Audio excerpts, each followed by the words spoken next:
Well, we left Santa Barbara Ooh, when did we leave? in the evening on Monday, November 11th. We drove down to LA, stopped and got Dave some underpants and some sandals, I was so excited.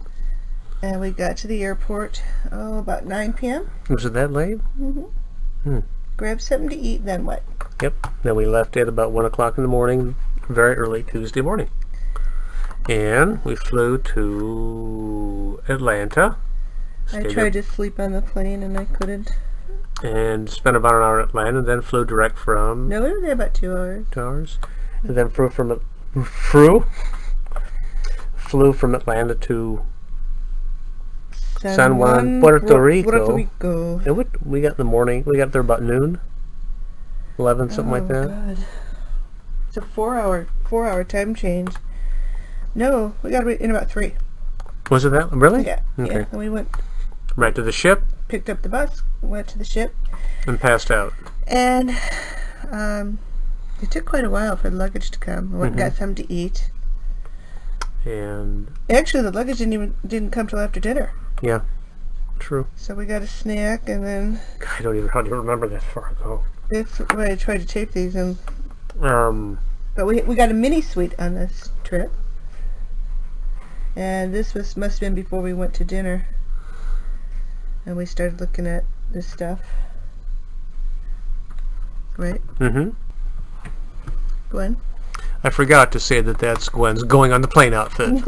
Is that about a going? She has different outfits for It's my going on the plane outfit. different things. It was so cute.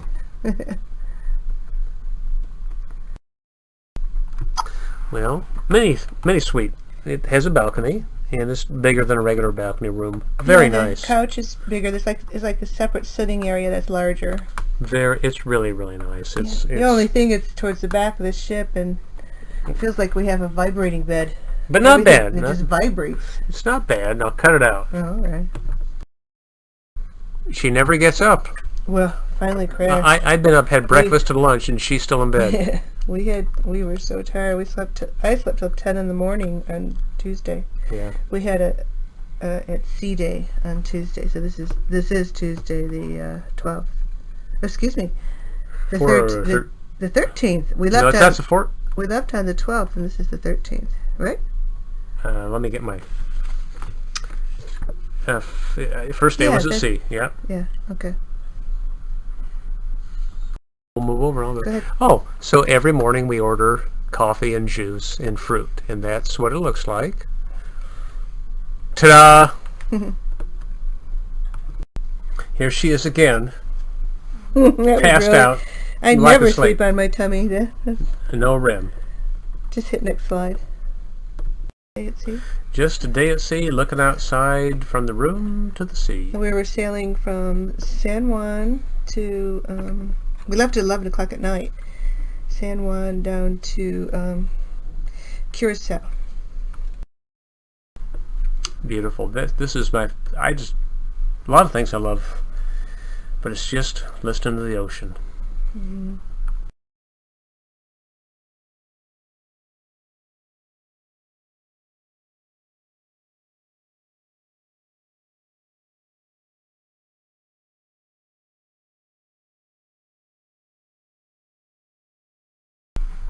And Gwen found internet on the ship.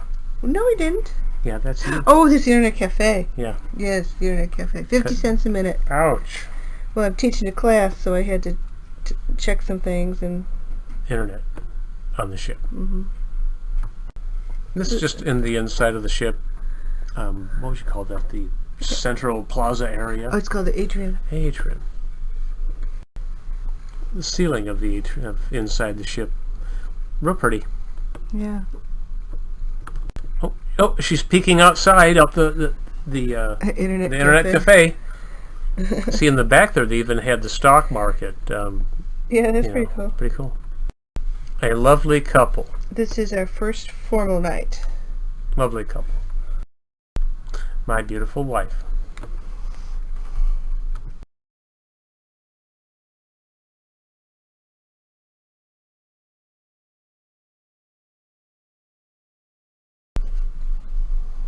My sweet husband.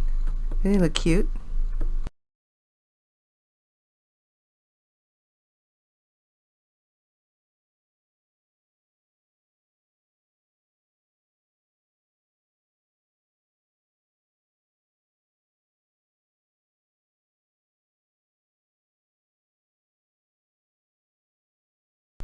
At dinner. Yeah. You've never had bread like bread on the ship. And then we had an anniversary thing. And birthday thing, and they sang to us.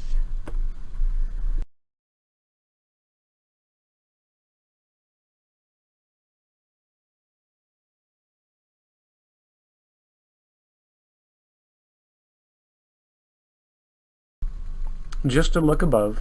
And it's actually supposed to look like a ship. That's what you were saying. A ship, yeah, at the end of a ship.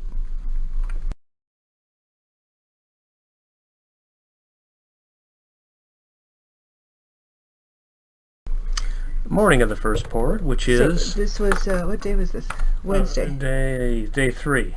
What this was, no? Mm-hmm. Wait.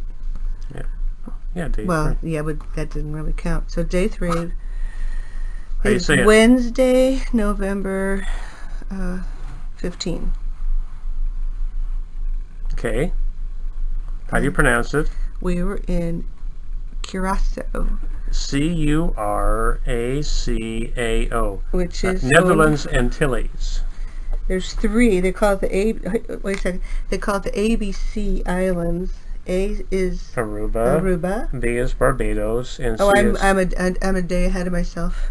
That's about Aruba. Oh, okay. But this is this is a Dutch island. Curaçao.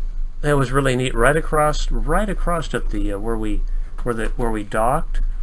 There was it's a huge 50-meter pool, and they were actually playing. They were playing water polo there the evening that we left. Mm-hmm. Hats. It was rather surprising. Profound for me to see water polo being played at it looked like it's pretty. In the Caribbean, and we had been sailing in the Caribbean Sea, so it's way down there, not too far from South America, right? Yep. And what were we going to say about Curaçao? Oh, Curaçao is famous for their Curaçao blue liqueur. Kind of citrusy kind of. Which we bought a small little thing of. Into town now. And that's just a view from the ship. Holland America was another ship to dock there. Oh yeah, opposite side of the town. Yeah. Yeah, getting off the ship in Curaçao, going into town.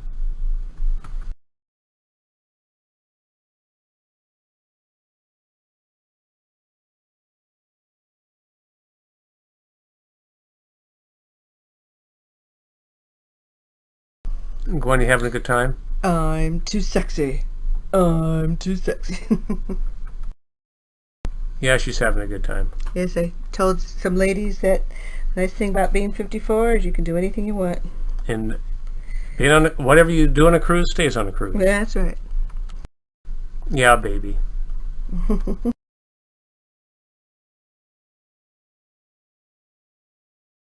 Gizmos. Just the front of one of my girls.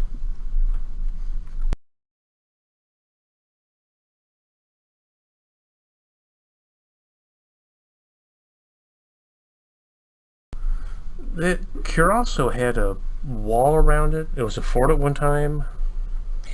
Oh, Curaçao. Yes. What we learned about Curaçao was that was the major island of the slave trade. Slave trade. Go ahead, talk about that. This is actually, you have to go across the pedestrian bridge to get to the actual downtown. And all the buildings have But it was a bridge, it was a floating bridge. Floating pedestrian bridge. Yeah. But very large Dutch influence. Yeah. The colors, the architecture. Very pretty, yellows and greens and blues. But anyway, we had seen a sign that talked about that it was a major stopping port for the slaves, and they would kind of transition them and prepare them and then sell them. Amazing, huh? Yep. And this is the pedestrian bridge that we crossed over to downtown Cross. But it's only open. Sometimes you have to, kind of wait, or you're ferried across. It's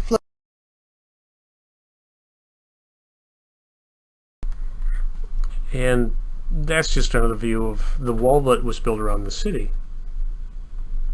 Ship in the background.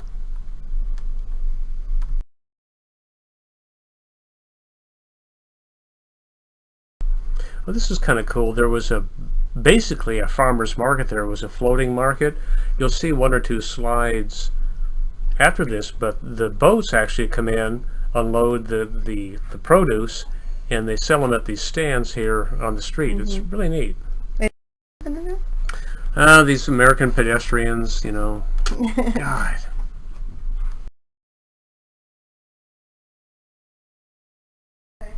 You can see the ships there on the left. It was really neat thing to see.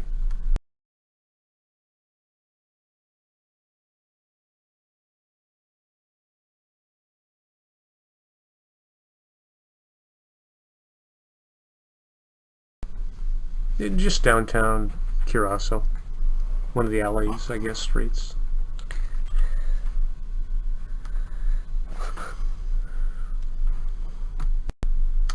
I'm going to work with this. There was a picture. This is a picture in a KFC, and where we went pee-pee. And Curacao. I found it very profound. And why is that? Why is that? Well, Curacao seemed primarily poor. Well, what is it? What is it about the picture that is so profound to you? Because the community is so poor, yet all of these kids are looking around the bucket of chicken that they'll never, ever be able to have. Interesting.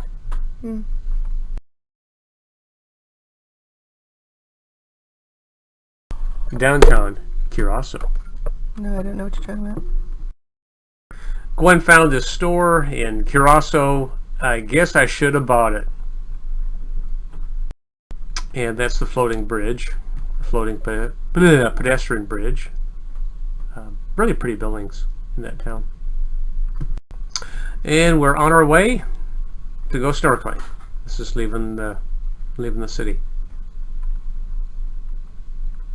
That's the outside of an old reconstructed fort there since the I don't know, 1800s.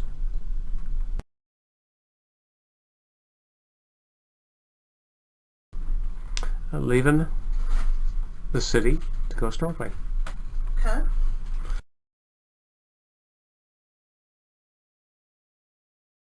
These next few slides are just in the boat heading out towards snorkeling. We paralleled the shore.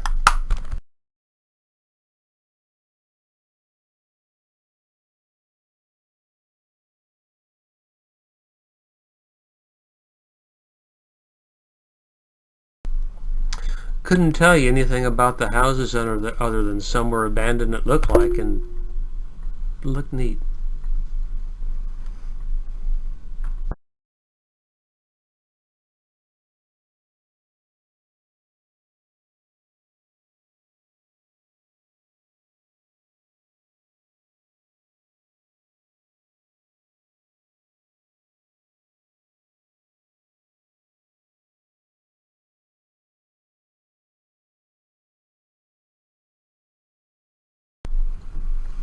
And then we went snorkeling in Curacao. Mostly yellowtail snapper. Really? And scats, I think those are called scats up there at the top left. Fishies!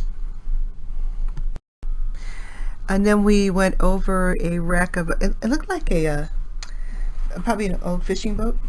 Yeah, I don't even remember what he told us. Yeah. But it's a great place to see the fishies. Nice fishies. Nice fishies, Gwen. Yum yum.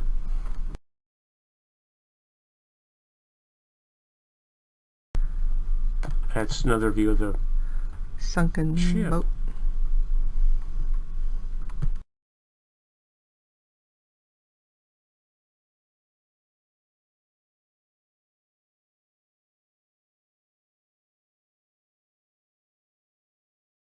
That's my girl.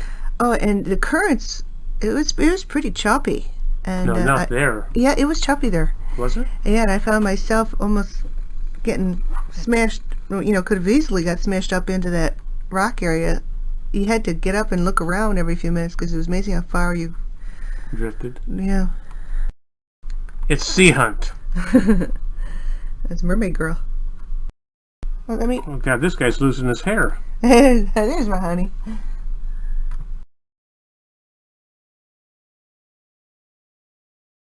Mm-hmm. So that's a parrotfish. Sam?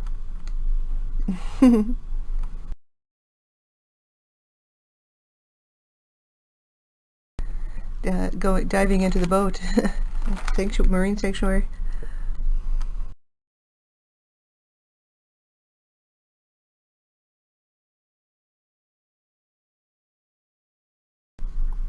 And from where we were at, I don't know what kind of cacti there were, but it was real hot and sure felt Yeah, muggy. it's considered like a desert island. If you look on the vegetation, it looked pretty dry. And there are actual cacti. And the reason those kind of foggy there, Dave took it from the water with the marine pack on the camera. Post snorkeling.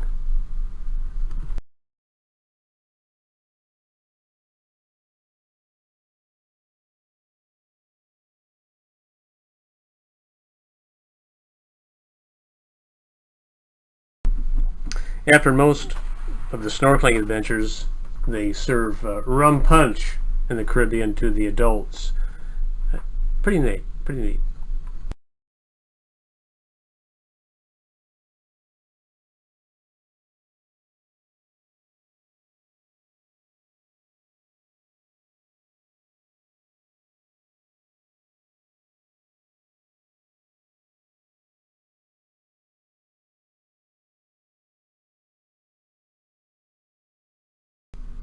Okay, this is Friday, November 16th, and we arrived and woke up in Aruba.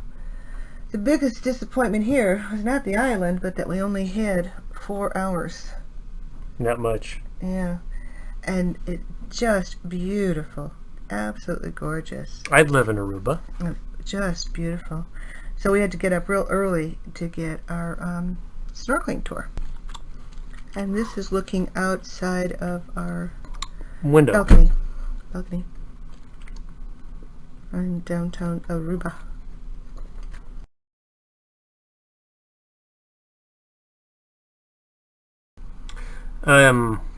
What is that? We were leaving, going snorkeling. Yeah, we were walking on the pier.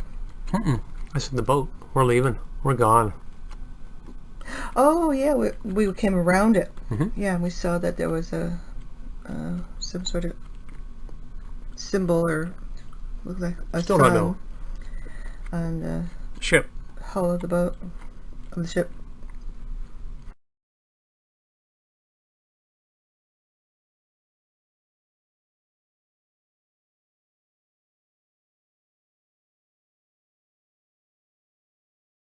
Come on, Gwen, wake up. This was a catamaran that we were taking. This is by far been one of our most favorite Nicest. Excursions. And the boat was so comfortable and the weather was great. Mm-hmm.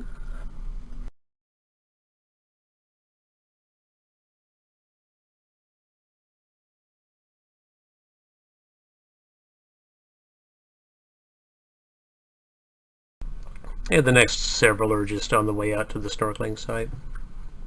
Scenes of Aruba. Oh, and Aruba is a Dutch island also. And that's is part of the ABC group of islands.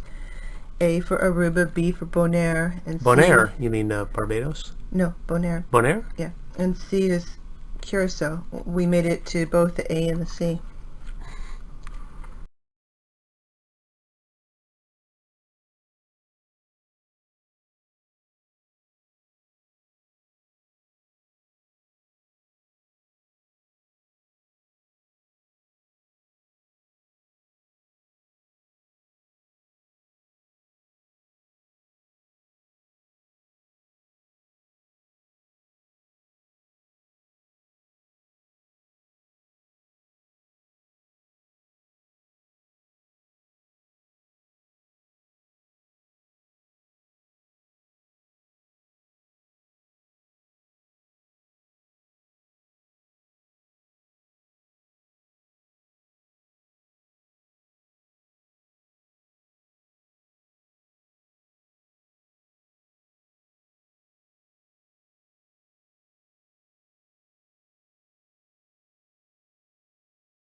Fishies.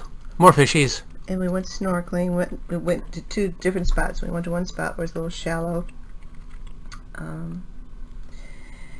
And saw a bunch of fish. And Was that the one fish that he was talking about there? The porcupine or? I don't know.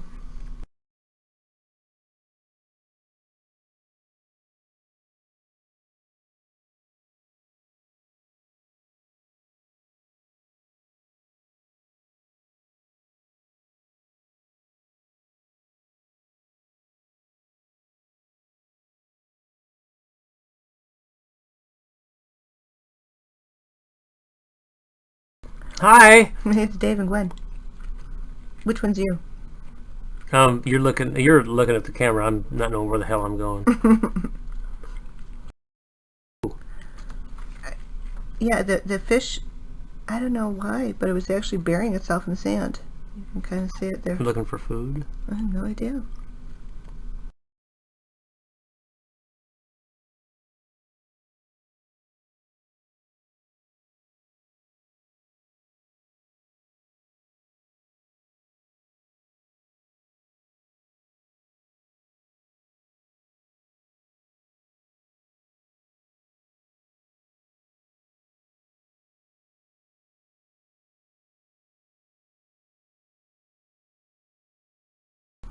All right. Second stop on this trip, on this excursion. German warship that was intentionally sunk by the captain. Don't remember why. But watch the following pictures and how enormous this thing is. I had no idea going into the water. We actually anchored or tied up to the top part there, which I think, what did he say that was? The whatever. But that was the tip of the ship. And then we go all the way down to the back. We had no idea it was so big. Huge. Huge. But he intentionally sunk the ship by overheating the engines, flooding them with salt water. Yeah. Don't know anything else. Split in half because I guess there was an explosion. And then they were captured by the Dutch.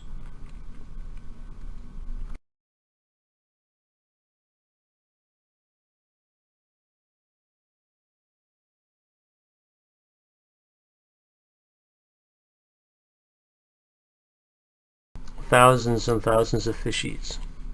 So often these ships become marine sanctuaries. So it's real popular for a great place to see fish. The other thing that was really cool about this, not only did we get the wreck, not only did we get the fishies, but there was a bunch of people that were diving down below. So we got the effect of all their bubbles and, being above looking at them doing their thing. Yeah, it's pretty cool. More fishies.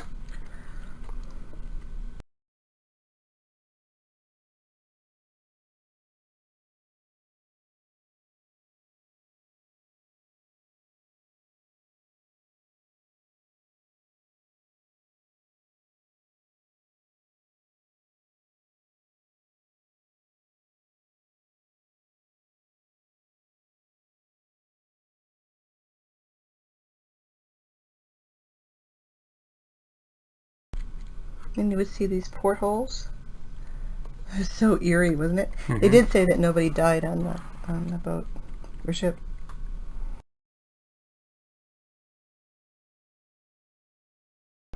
It was really cool because if you looked through, you could see fish underneath in the opening of the window.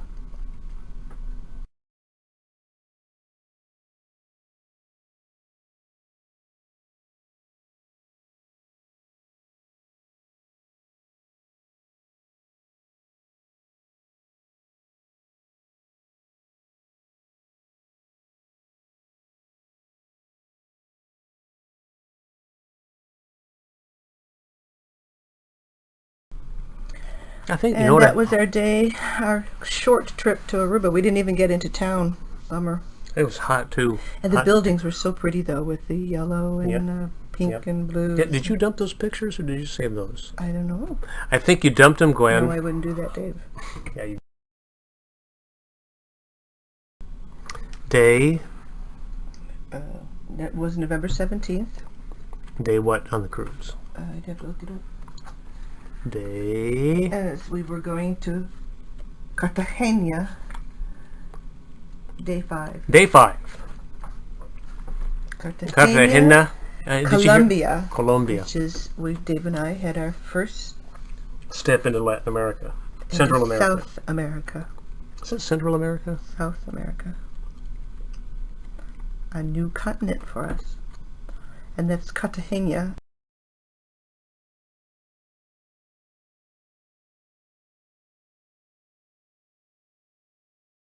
I had no idea we had no Yeah. idea what to expect, but it looked like it's a real large metropolitan city. It's not the capital, right? Or is it? No, I don't know what the capital is. Bogota. Bogota. But right next to it is Venezuela, and I guess you could see it from the ocean that went from Aruba, but I didn't know. Yeah, we were... Come on, Gwen. Up and at 'em. Come on. Yeah, we got into Cartagena around 9 in the morning.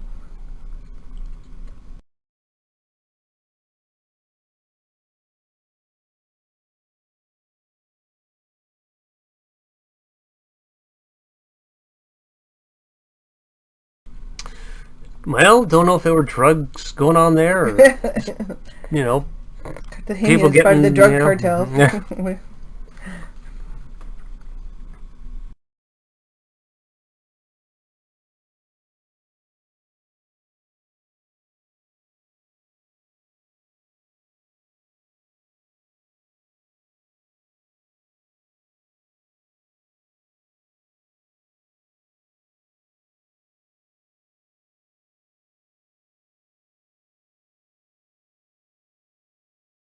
So the next few sets, or the next few slides, are just as we got on the bus doing the tour there, just different visions of Cartagena. And it seems like it's a town with extreme poverty, at least one of the areas we went to. You'll see.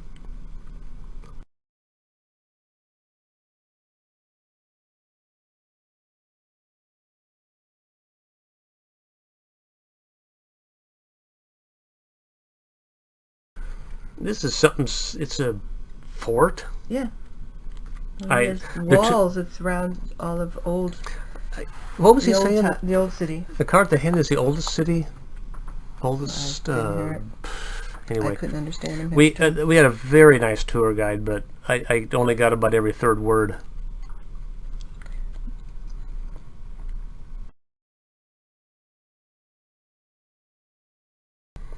The gentleman there in the foreground, policia.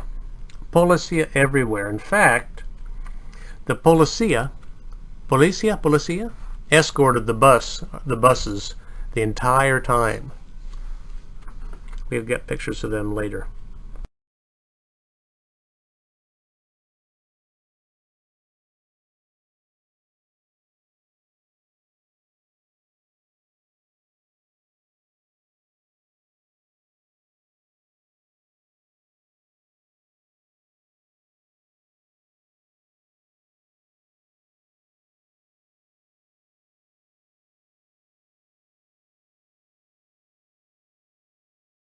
So right about now, as the bus is driving through, a lot of people, you see a lot of people standing around. There's a guy, if you look at this picture, next to the tree on the right, it's not the best picture, but it looked homeless to me.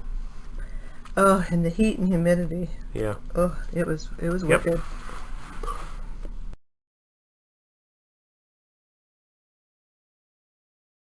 A lot of the slides have this wall, or the walls, that was built around the original city, and I'm sure they're significant. I couldn't tell you what. To protect the city. Yeah. From all the drug. Ah. Actually, probably a lot of pirates. Mm-hmm. Yeah. Now, he talked about that too. That was some kind of an important downtown garden.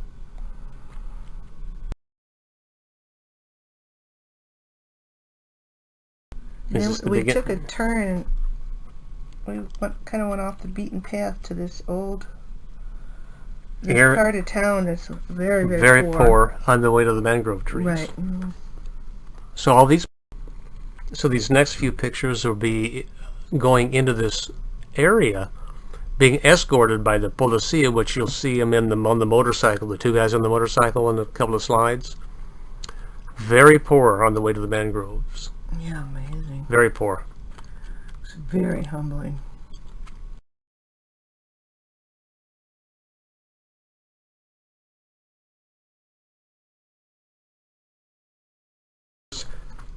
Then there was trash just about everywhere. And we didn't see any large garbage cans, so I don't think they have garbage pickup. Mm-mm.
And here's the policia that escorted us the entire time on this excursion. Made us wonder.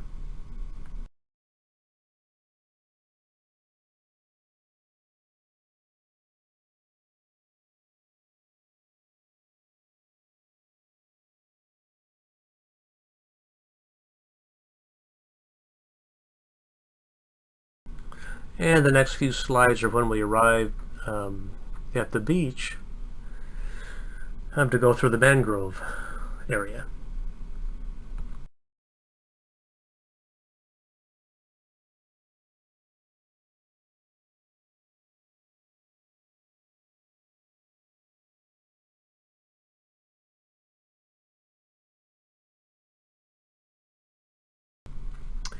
Gwen really had to use the facility, so that's her walking away from the group by a lady and found a place to take care of business. Gwen's walking away as they're playing there in the foreground. She comes back.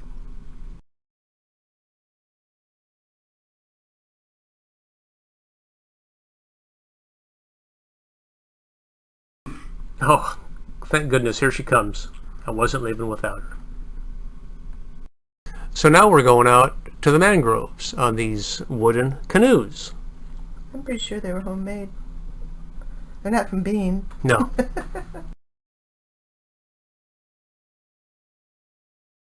So we all went on these canoes. I guess they're called canoes, and one guy had the long stick pushing us along. But it's only, shoot, it was only, what, 3 feet, 4 feet deep at the most? Right where we got on the little canoes, and right on the other side is a beach, and that's where the ocean is. And then there's this mangrove, which is right about, oh gosh, maybe 2 feet, even. And you'll see. And even going out, to the mangroves, the houses, the poverty, amazing. These houses look like they had maybe 1 or 2 rooms with a chair and a table. Yeah. I mean, look like post-Katrina.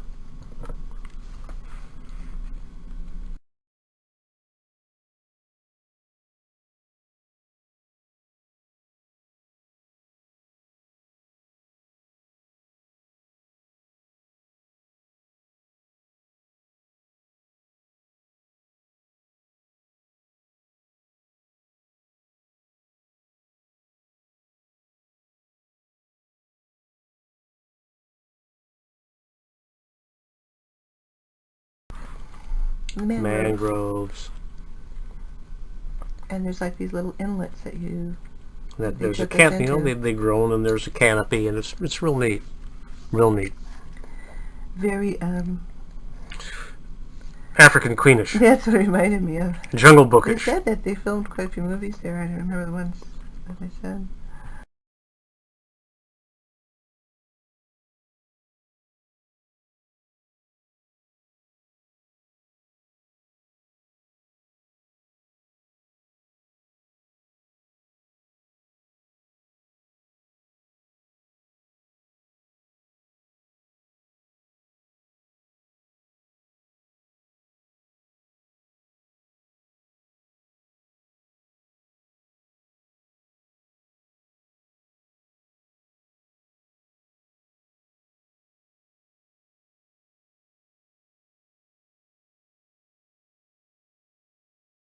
That big thing there on the right, he told us, termites. And he said that the parrots like to eat Termites. the termites. We didn't see any parrots. No. We saw one blue heron, I think it was.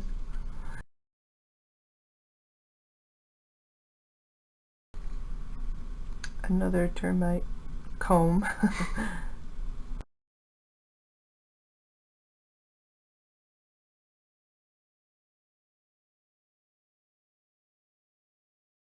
Getting back to the buses.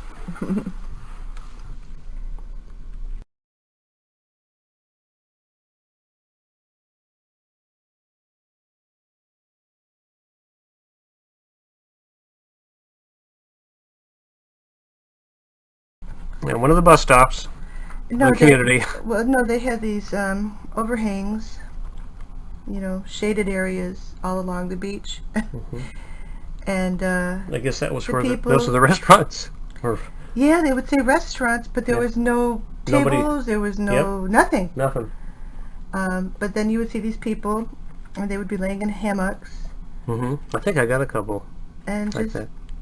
It was really weird. Yeah. Very friendly. They would wave. Very friendly.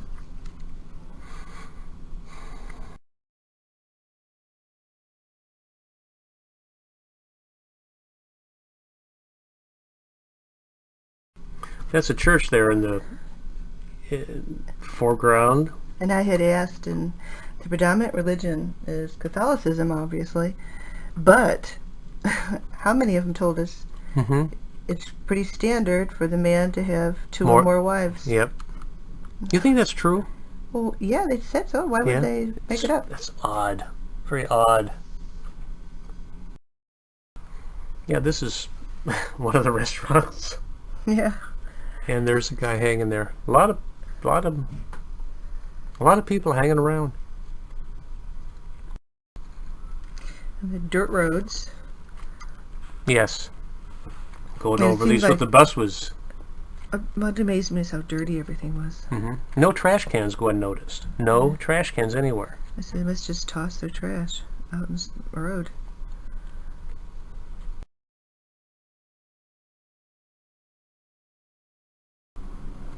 And I forgot to mention in any of these other photographs, every single house or business, every single one in Cartagena had bars on the windows or bars on the doors, Yeah, even or their bars garage around doors. the place. The garage doors were bars. And where there were cinder blocks like this, if you notice at the very top of all the cinder block walls, they had glass that they had bitted into, the cement with the really crummy, nasty, pointy things up to prevent people from going over. Wow. Wow. I wonder what the place is like at night.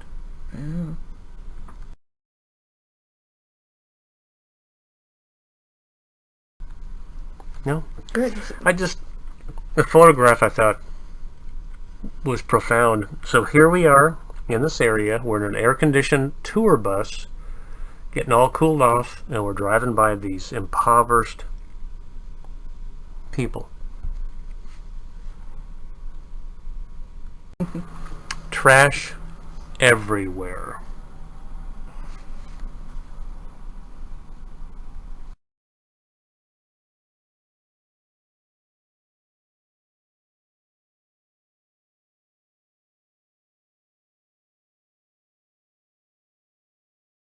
Didn't they say that one of the what is it the president of Colombia?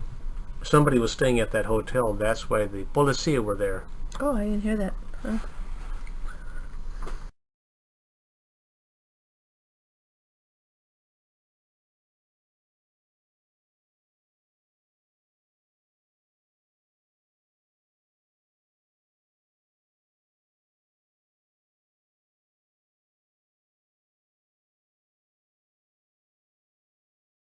And so the next slides until the end are. The last stop in the tour was when we went to the very old section of town, the one that was inside the walls. Yeah, they made it a historic area. Good. Color of our house. Check it out. Cartagena, Colombia. The buildings are very pretty in the old historic town. Those are our colors. Thank you, Gwen. Very California-like. And Provence, Tuscany.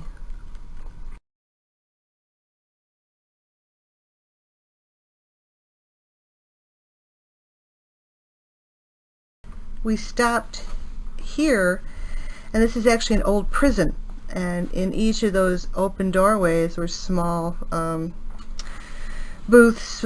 Dick, come here. Small booths of stuff that they were selling. We didn't see anything. It's mostly the same Tijuana crap that you see everywhere, but the building itself is very interesting.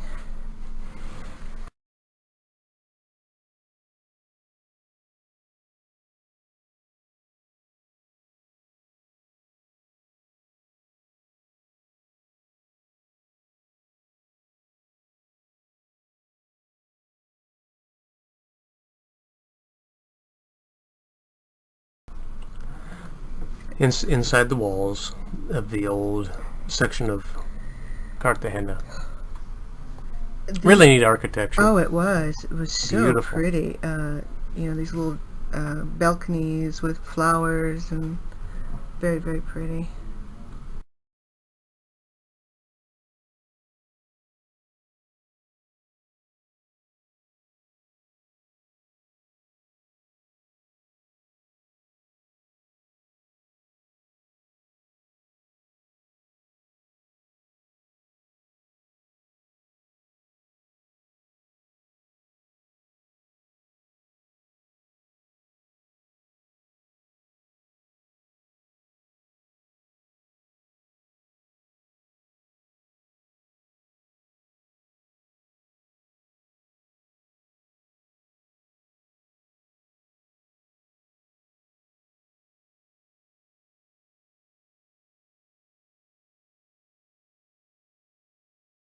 Oh, yeah. You may not notice it, but of the three figures there, the two on the right are actual sculptures. There's a mime that's on the left. And you can see the religious influence. The father. And then on the way back, we got on the internet, and then we called Papa and Casey and Todd, and we set sail for the Panama Canal.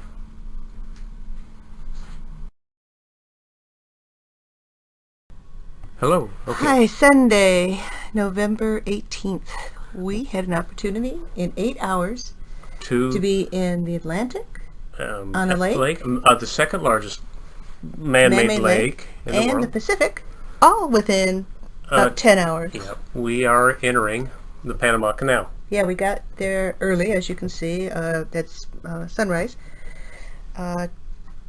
where we sit waiting to get into the first lock. See, that's Colon, right? No, Gatun. Gatun. Colon. Oh, yeah, I don't remember. Colon. Okay. Just entering the canal itself. Well, the boats wait here because they just do 2 boats at a Well, I don't know what they do, but they have to go. You have to make reservations in advance to do it. You just you can't show up and go through. And Panama, the canal is now owned by the Panama, and that you pay.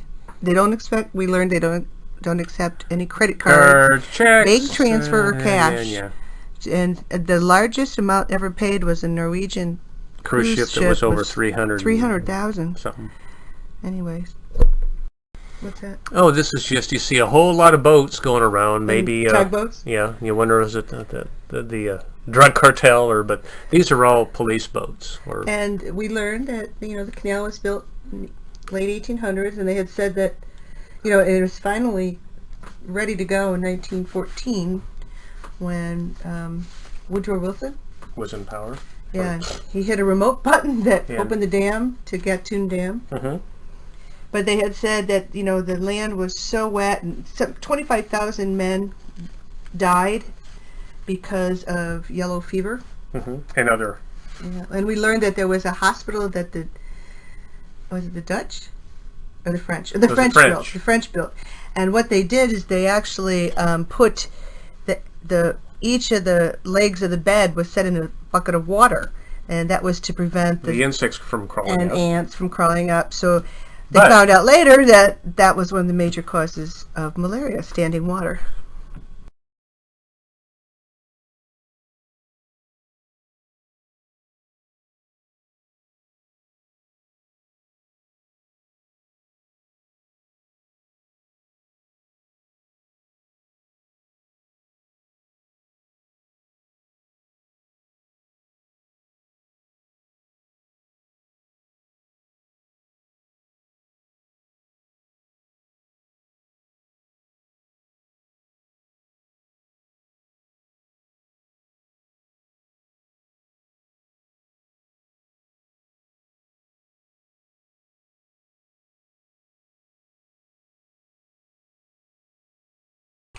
Come on, Gwen, up and at 'em. Well, we were going to have a champagne breakfast, but we decided not to. Dave caught me here yawning. It was so hot and muggy, humid. Oh, that was another reason why a lot of them got sick and died.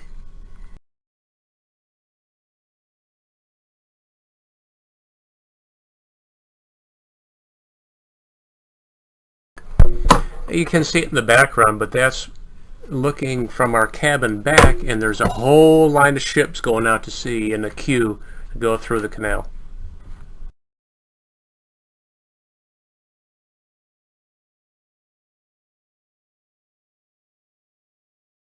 That's the queue going in, and it extends beyond the four that one can see there.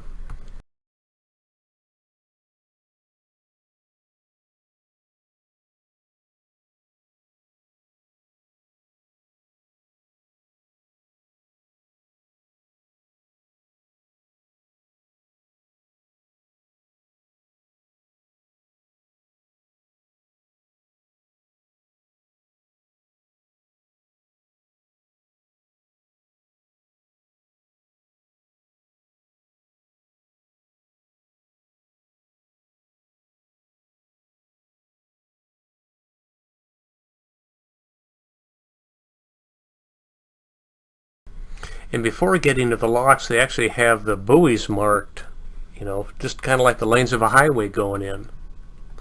And the jungle is that's right, all around. The Panamanian jungle.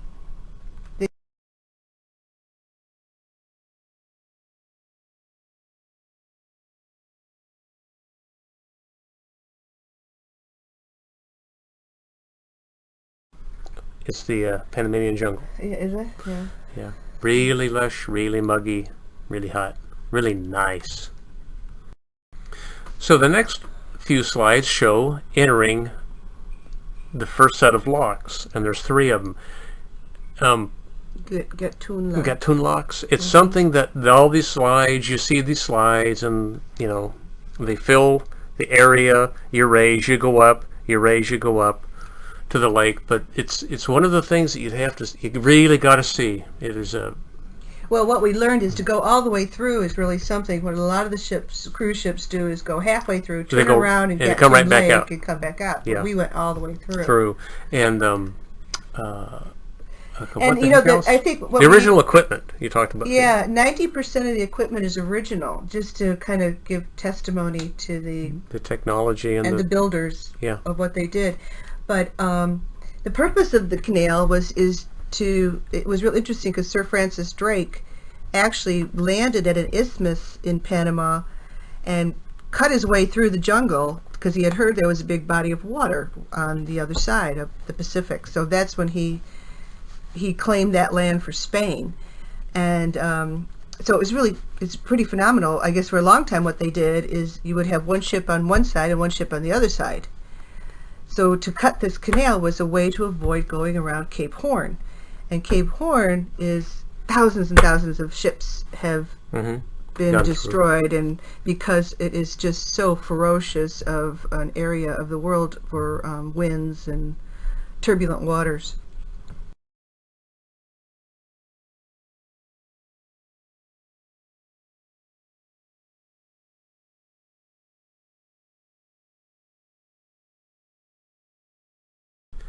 So I guess that it's set up that during certain times of the day, all ships go one way, and then other times of the day or days of the week, ships go the other way. There's two locks, and we're both... Two lanes. Two lanes, basically, and we're both going the same way. And there's three altogether, 3 sets of locks, But this over is the 8 first set. miles. Yep.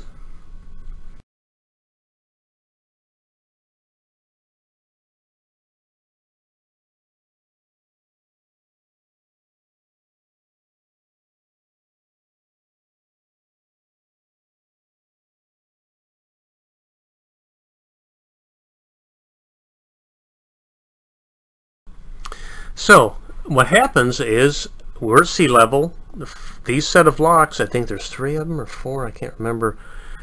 But these locks will raise the vessels 85 feet to the level of the lake. But a lock, all a lock is a section where doors are shut. And it fills with water. And it's just filled. It's not even pumped in by one other set of doors opening, and causes the vessel to raise as the water level goes up and lower, vice versa.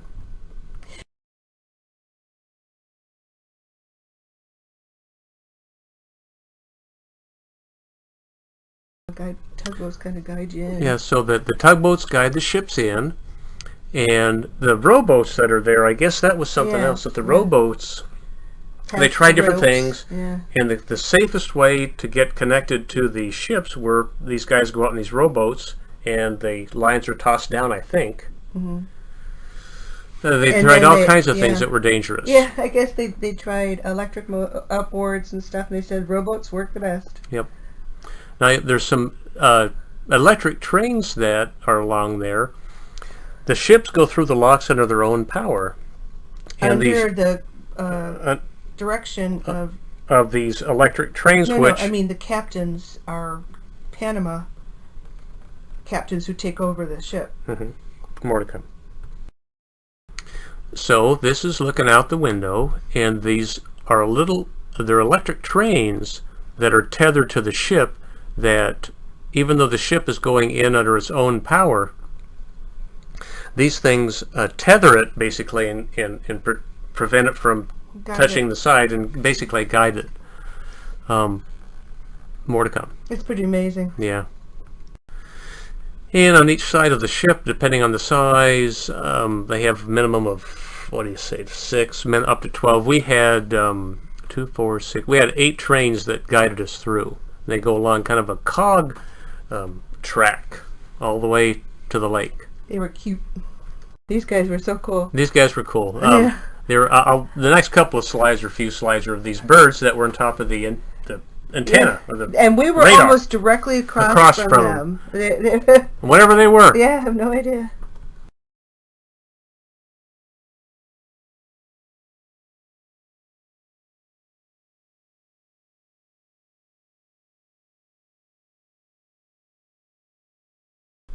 So this really shows you how close the ship is to the side. You see the train, the silver trains right there. This is looking down from the side, and I don't know, a couple of feet maybe on this side and a couple of feet on the other side. Amazing. Gwen, that's turntable. See, it's, yeah. So if they need to turn the engines around to go the other way, or it's a turntable.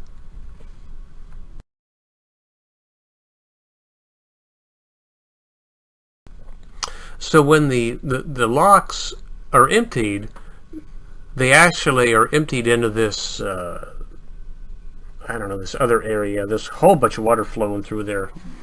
When it happened, Yeah, we couldn't figure it out.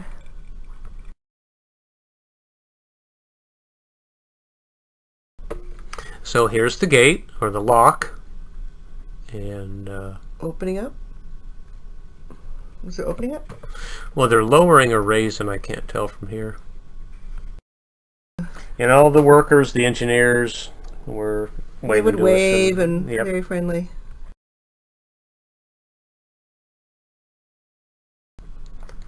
This is looking back from where we came, and there's another ship that's pulling into the lock beside us.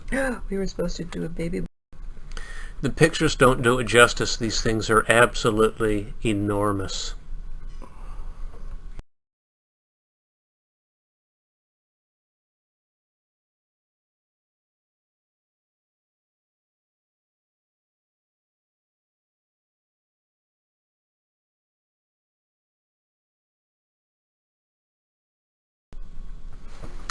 We go up, I think, 85 feet from the ocean.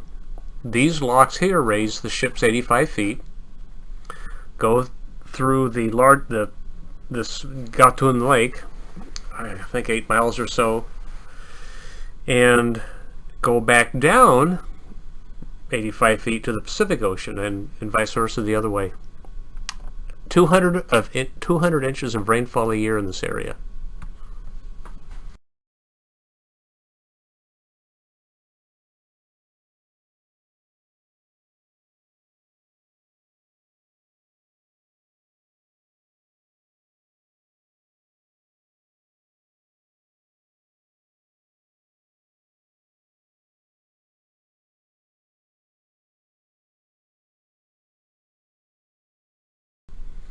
So the ships go into one set of locks, fills up, raises, next lock, fills up, next lock. It is really something to see. Really, really something to see. The pictures just don't do it justice.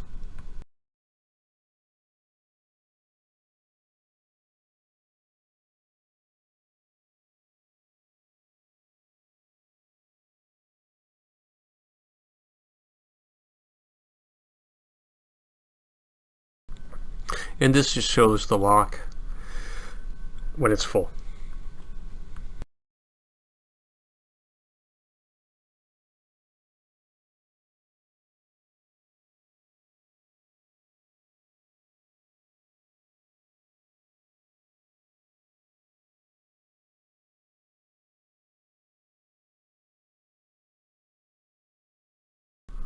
So as the trains, these little electric trains, guide the ships up, they go up one real steep incline, and it's all cog track. And another section, they go up another steep incline to the next set of locks. And there's a choo-choo going up on the other side.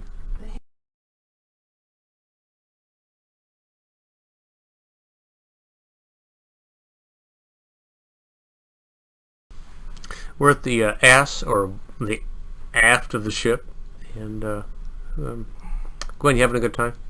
Yes.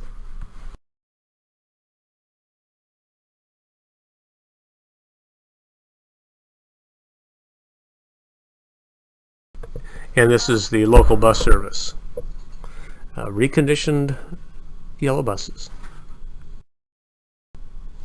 And this is the ship that was coming up alongside of us into the first set of locks. You can see it there, where they've opened up, let it through. Workers in that ship, container ship that we're going by, taking a break.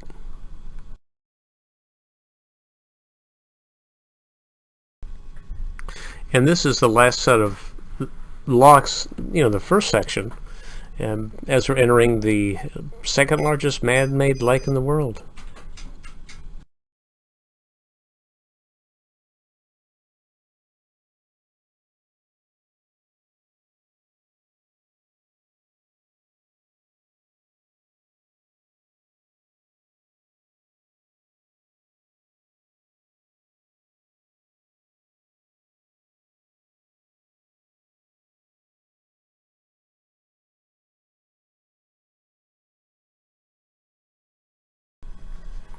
Panamanian flag, Panamanian jungle. Pandemanium?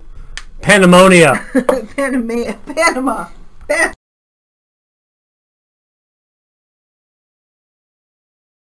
The ships are really close to the side. 2 feet. 2 feet each side. 2 feet from the sides. Into the first set of locks. What was the name of the first set, Gwen? Gatun. Gatun locks.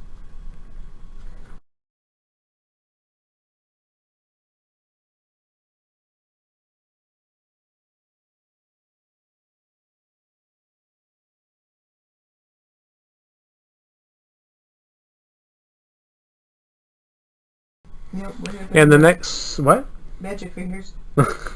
And the next set of slides are through the I say it Gatun Lake, Jungle City.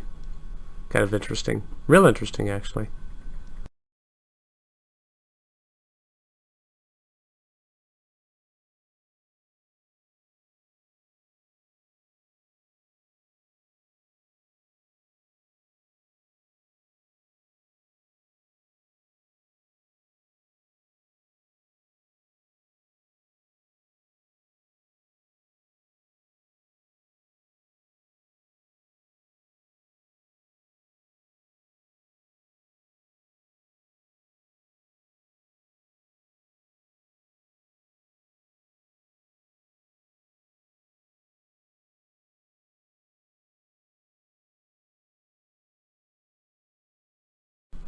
And that's what we came through. Pictures don't do it justice.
So as we're passing through the lake, they have it's really neat. They have it clearly defined where the ships are supposed to go, almost like a landing pattern.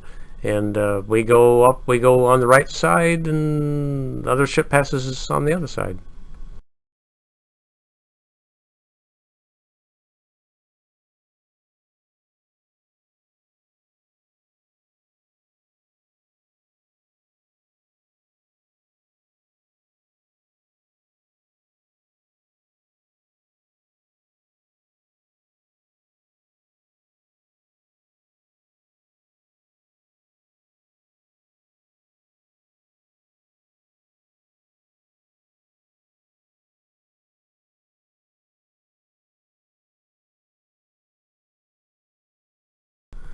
I have no idea what the ship carried or did, but it sure looked cool.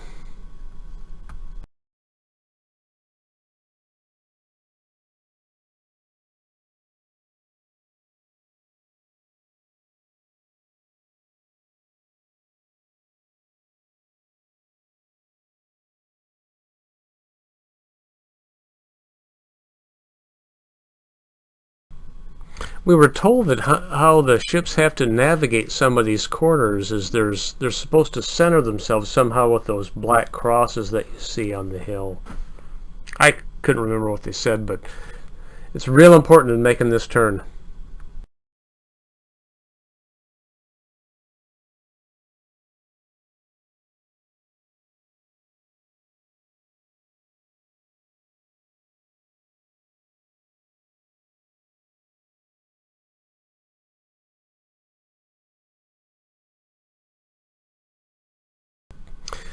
These next couple of slides are of a prison there in the canal. Wouldn't want to stay there.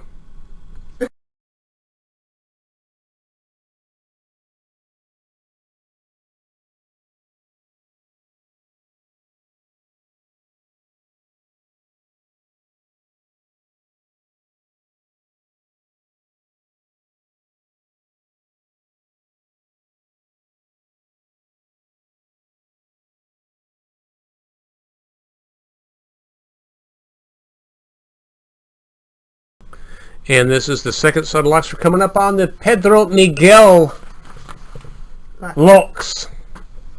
I think there's a set of 2. No, that one. That's the other one. So, the last one. Teach you not to take so many photos. And the tugboats. We thought the tugboats were cool. Oh.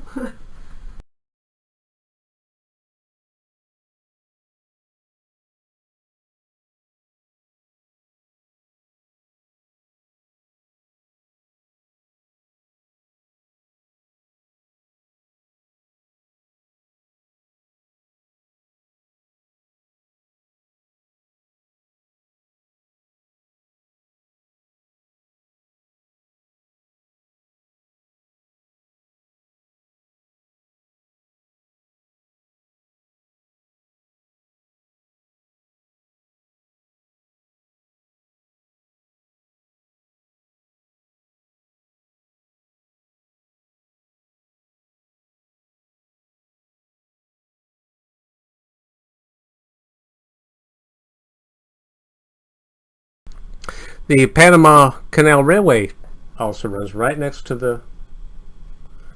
And didn't you say it's electric? It's all electric, yeah. Well, I think. At least it looked like it was. I don't know.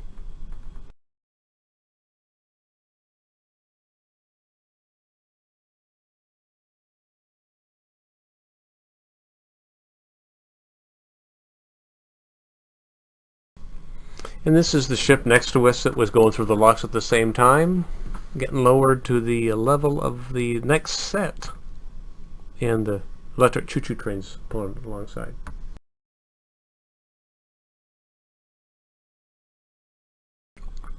Set of locks opening. And the final set of locks is out there in the distance from this point, which is the... what the heck is the name of it? What the heck? Pedro... Miraflores? Miraflores. Miraflores is left, and that was a double lock. The Miraflores locks. That was a double.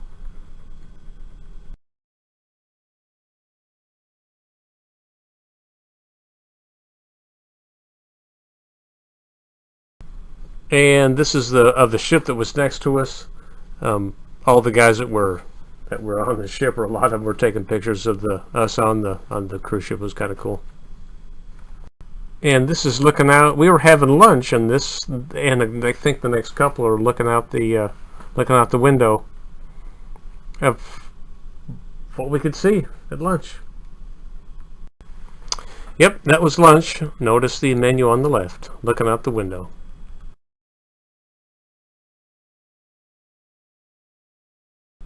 Snack time.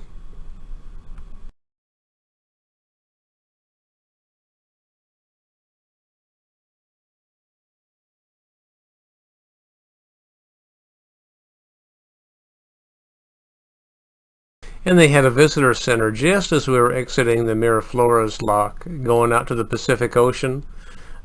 Shoot, there were hundreds of people there cheering us on.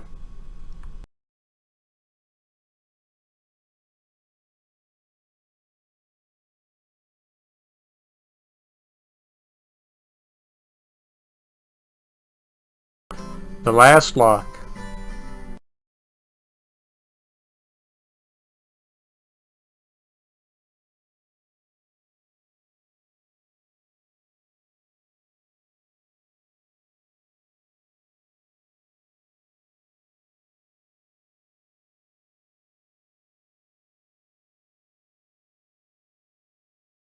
And I believe we're free going out to the Pacific Ocean. And this is just kind of ground level. Looking at the locks, it's amazing, just simply amazing.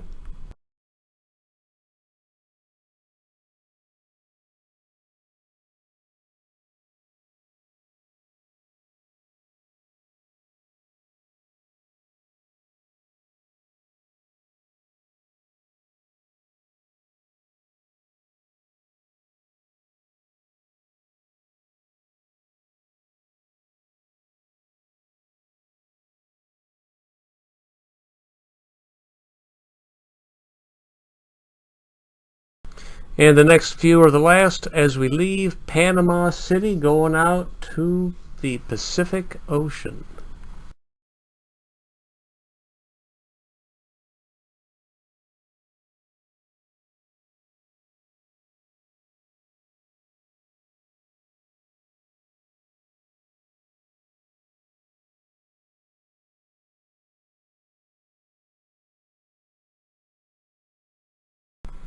The next two are ones of my island princess. This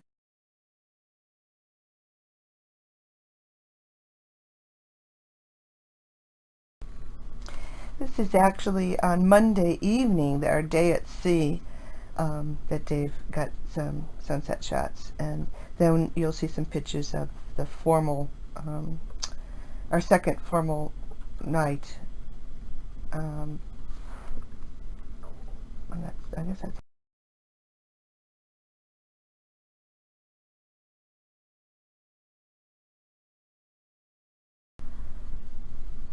And here we are at the captain's cocktail party. He looks so handsome in a suit. He's a cutie.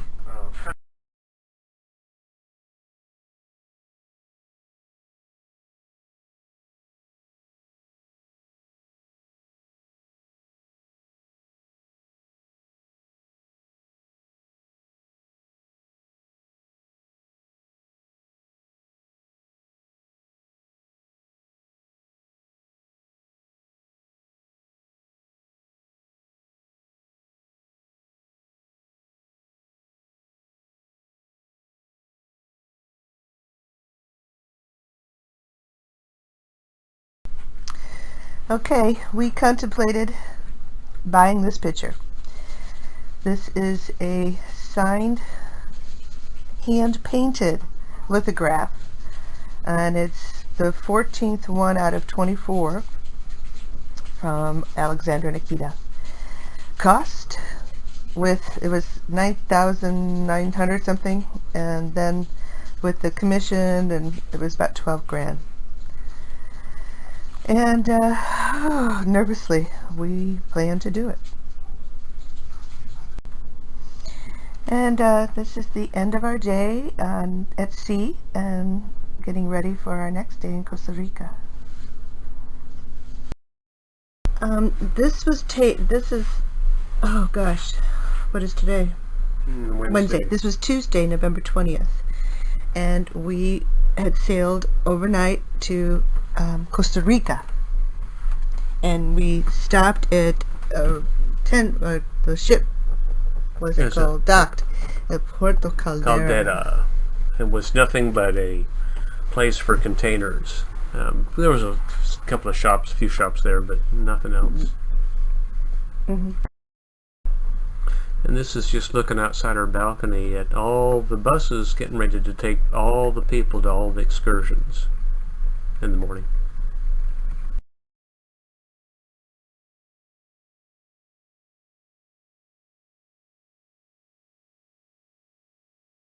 She's ready. She's ready now. For my day in Costa Rica. Those are going to the... going to Costa Rica outfit.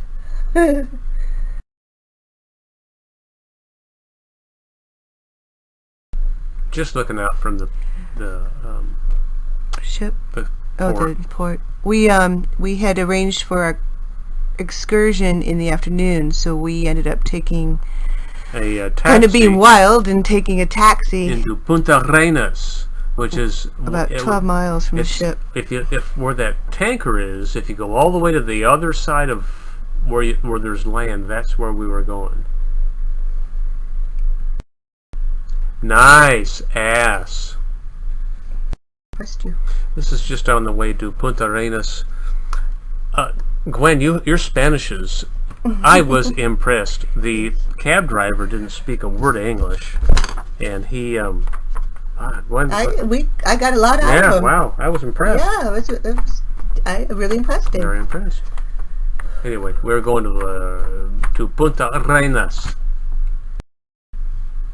This section of our cruise is where we entered third world country, and it was interesting on the little Princess Patter and the thing that they give you about different shopping.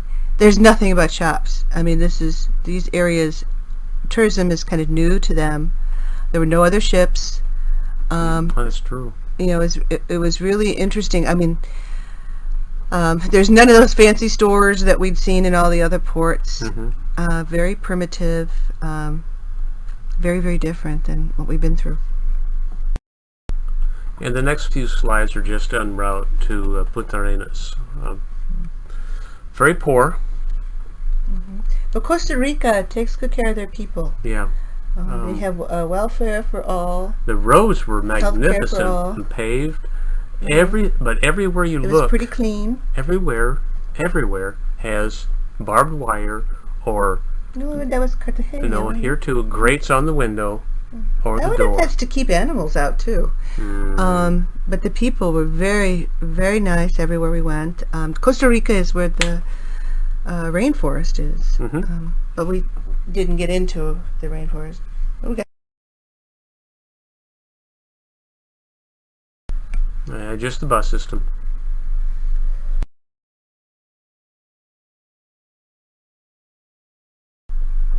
Looking outside the cab. the cab. Yeah, we were in the cab. Oh, that's right.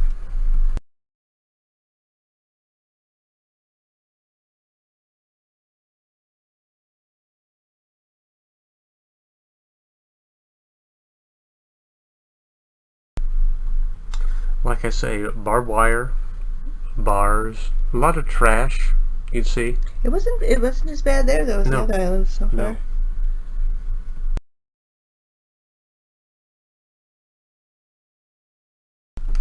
And this is where the cabbie dropped us off at beautiful downtown Punta Arenas. And it was interesting because there were very few tourists there. Yeah, no English I on. really felt I stuck out like a sore thumb. And just mostly small department stores, Small stores, small shops. And I mean, the majority of these islands people are Catholic, so there was hardly anything about Christmas. That's the guy that took us, the cabbie in the red car. Real nice gentleman. Yes, he was very. I find this amazing. We had asked him to drop us by internet. So we got off and we found this little tented area of internet. And it was, you didn't get the picture I really wanted, was the two kids. Those two kids underneath that sign. But the kids were paying for internet. And just amazing to find this and to do internet under a tent. And we paid like $1 for an hour. Yep. Very similar to the ship. Yeah, the ship is 50 cents a minute. Ouch.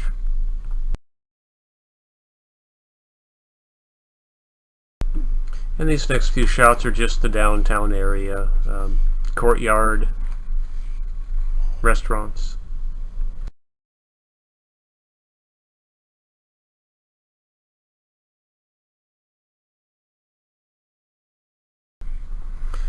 And, like all of the places in some of these towns, there would be,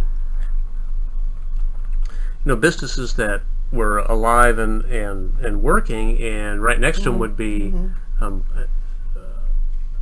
a building that would look like this. I went in to get and nobody speaks any English where we were. Nobody. So I was able to go in and get a Diet Coke and like a little restaurant, and this was the building right next to it. And it was so hot. It was like 95% humidity.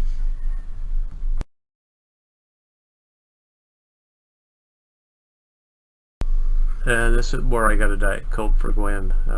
Took some communication skills for someone that speaks very little Spanish. Like and barbed wire and iron grates everywhere.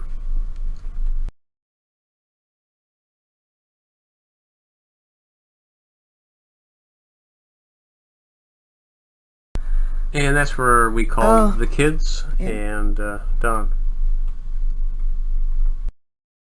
And we walked from the main, center of town down to the ocean. And this is just on the way. The next few pictures are what we saw on the way. So what's it say, Gwen?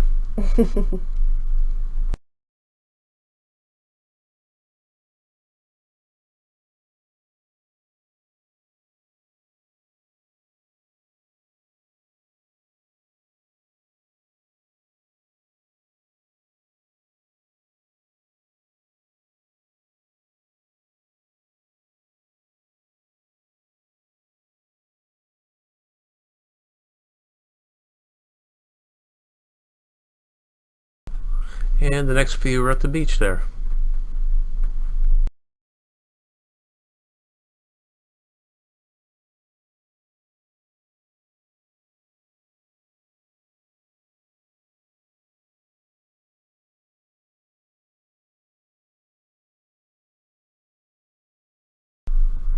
To use the bathroom in a lot of these places you have to pay.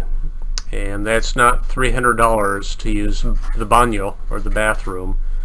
I think that's equivalent to, oh shoot, I don't know, 40 cents or so, maybe less.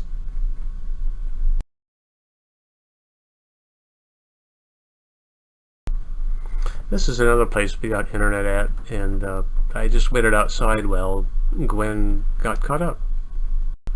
And this is the beautiful downtown Hotel Imperial. Not Marriott style. And this is the Policia, what they drive.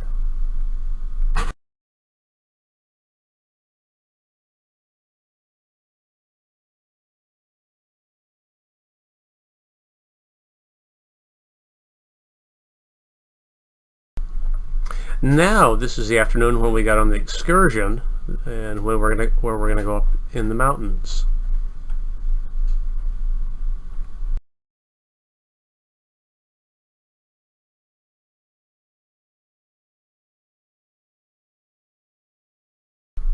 Let's get going.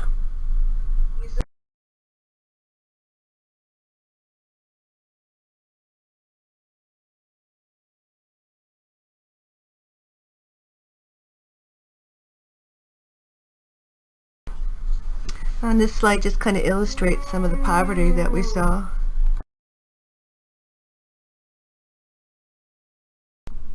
And this is the living conditions we saw, going all the way up and all the way back.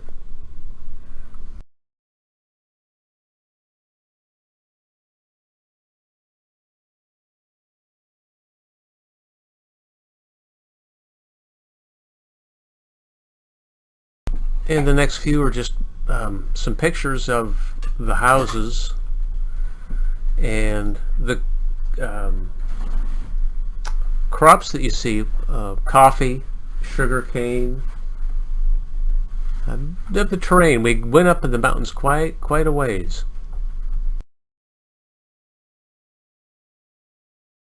You know what? I think we're used to the bed shaking. Yeah.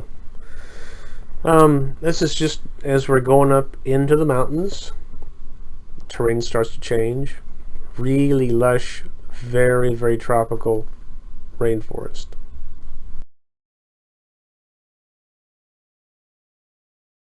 And there's free roaming cattle out in the countryside. Weren't tethered.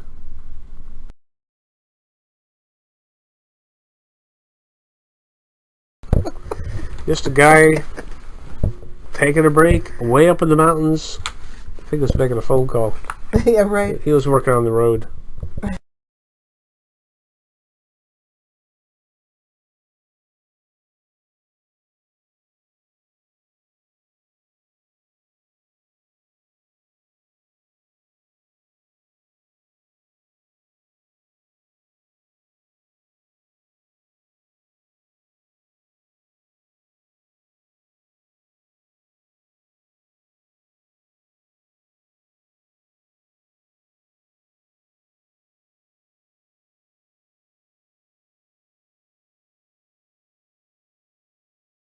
These are coffee beans.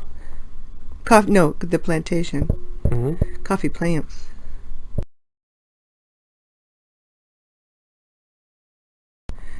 This is Costa Rica has a large rainforest, and these are just some views of the rainforest.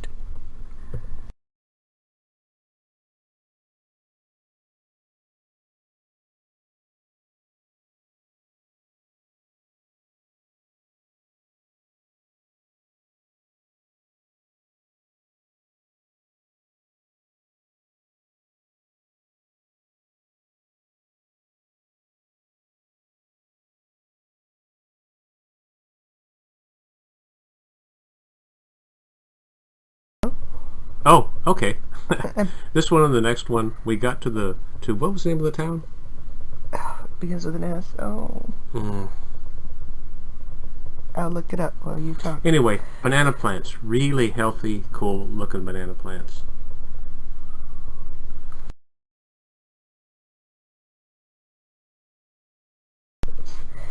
So here we are in Sarchi, a town up in the mountain in Costa Rica, and they're known for their ox carts, their colorful ox carts. As you'll see in the following. Yeah, and these are the wheels. We actually bought 2 wheels, and we'll hang them back when we get home. But they were just beautiful, and we got to actually see them painting, and you'll see some of this in the next slides.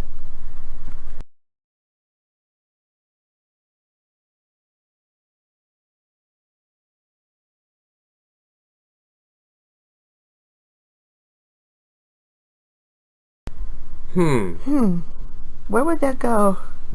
How can we get?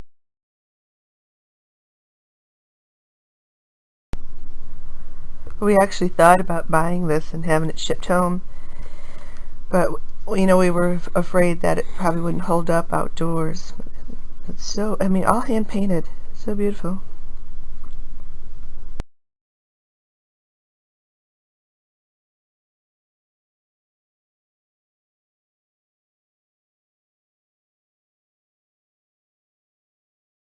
We don't get into who it's all. These are the ox carts that were for sale.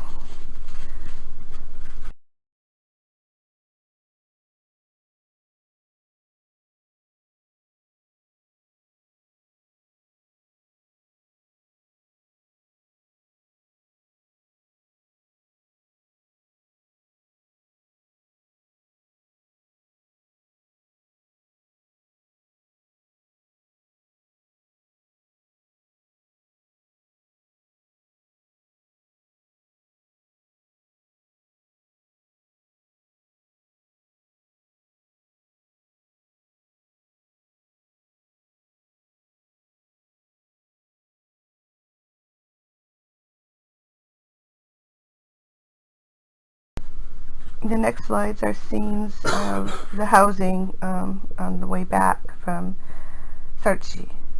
Oh, that was the town. Sarchi. There you go. I got to make sure to tell you that. Sarchi. Hard time remembering it for some reason. Sarchi. Sarchi.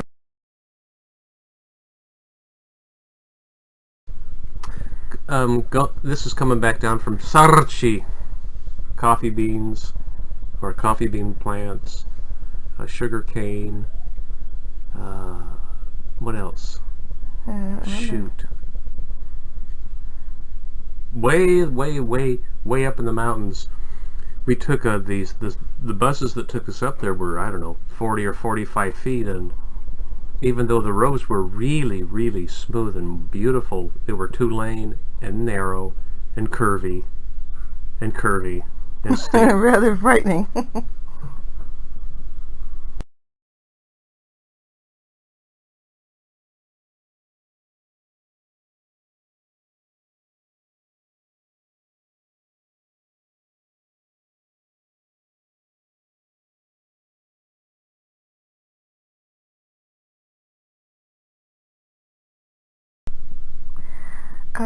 The next few slides. Do you remember the name of the town? Ooh. Yeah, I don't remember the name of the town, but this little town we stopped in, and this church is well known because it's all made out of metal, and it's hand welded together. And they brought the metal up using the ox carts.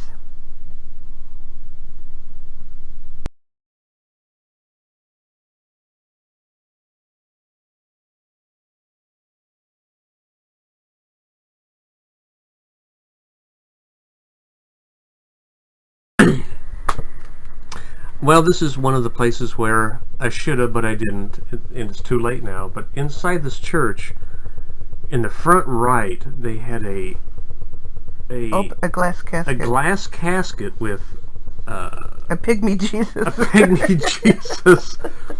And on the left, You can kind of see it on the left. You the can? glass case, yeah, right here. there was I bet you if we do a Google to this, if we find the town, I bet we could actually find whatever this is. Where was I? It was a glass. Another glass enclosure. A standing Jesus. In A doll mannequin. In a purple robe. It looked like Jesus the Wizard. The And very frightening looking. Very. It's the two strangest things I've ever seen. Now you know why. Wow. Why the Spanish were able to conquer the Fear. Catholicism, that whole thing. The most, and the most of the island is Catholic. Oh man.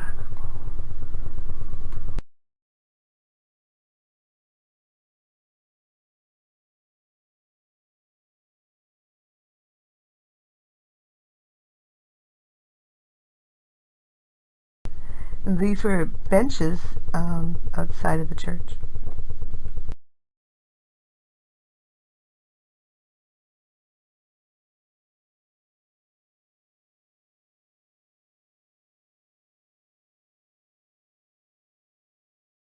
She'll be coming around the. Oh, sorry. Sunset coming down from way, way high in Costa Rica. Costa Rica. Dave taking a Picture of us. shit. Look at those old farts. You got a booger in your nose, Dave? Hey. That's clean. Look at the rings. Cut it out.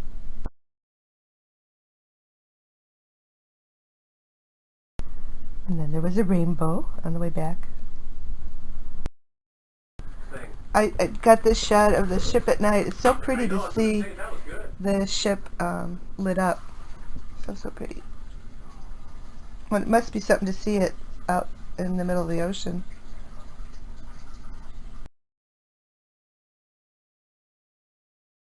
Okay, this is Wednesday, November 21st. This is our day in Nicaragua. We had to get up very early this day. We actually had to be in the Princess Theater at 6:45 in the morning to catch the tender to go to shore for an all-day tour.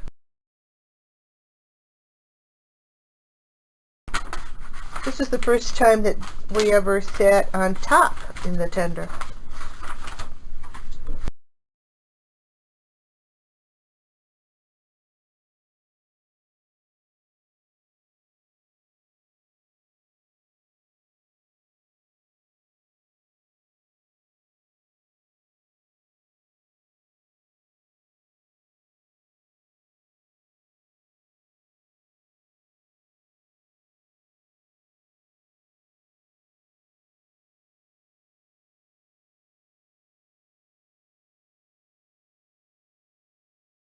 And we're on our way into port from the ship. Nicaragua. Very early.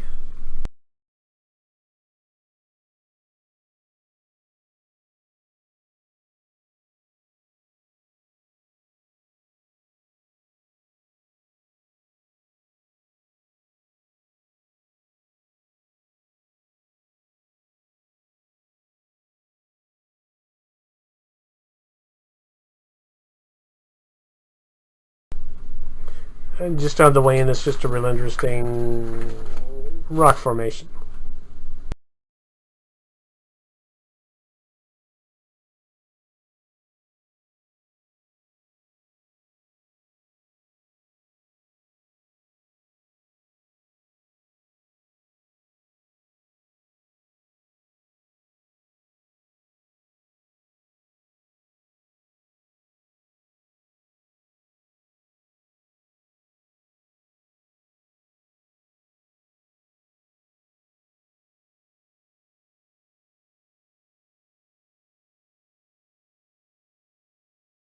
One, two.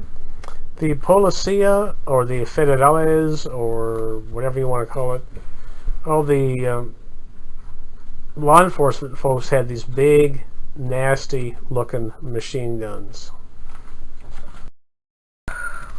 And from the port, looking up, I said, "Oh my, look!" And so this is way the heck away from port. I think there's a horse and a cow, or two cows, or on the hill. The name of the port is San Juan del Sur. San Juan del Sur, Nicaragua.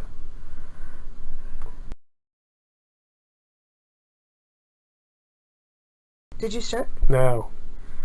We took a bus to take an all-day tour to the Masayo Marketplace and to the Masayo National Volcanic Park, and then into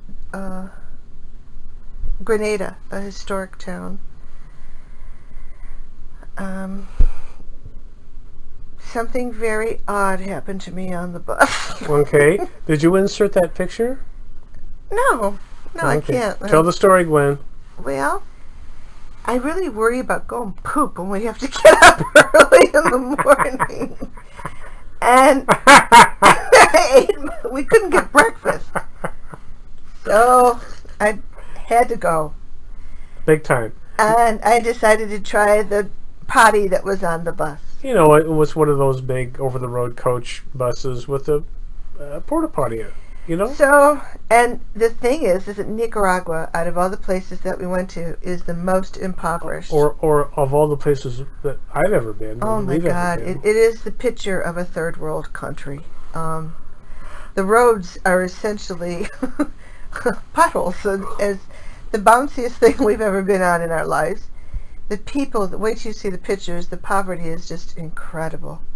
It's a country that has had political revolt, very war-torn, and is recovering. It's only been 7 years since they allowed tourists in the country. Anyway, so I decided I had to go poop, and I went into the back of the bus, where they had a little potty. Well, I couldn't get the door open. I finally get the door open, I go in and do my thing, and I could not figure out how to flush the damn toilet. I was looking everywhere, and I had just pulled up my underpants, and I had not pulled up my pants. Well, I was facing the sink, and the driver hit a big bump. So what happened? I fell against the door, which apparently hadn't been locked, and the door flew open. And out guess where went Gwen was? Gwen. Landing Underwear down down to the her floor. knees, below her knees. No, my underwear was up. My pants were down. My shorts were down to my knees. And I'm laying on the floor. Of course, I'm bruised all over the place. And I'm thinking, how do I get up? And there's people there, right there. Who didn't do anything. Thank God Dave wasn't sitting too far away. He came over to help me. And it was so embarrassing standing up there in my underpants.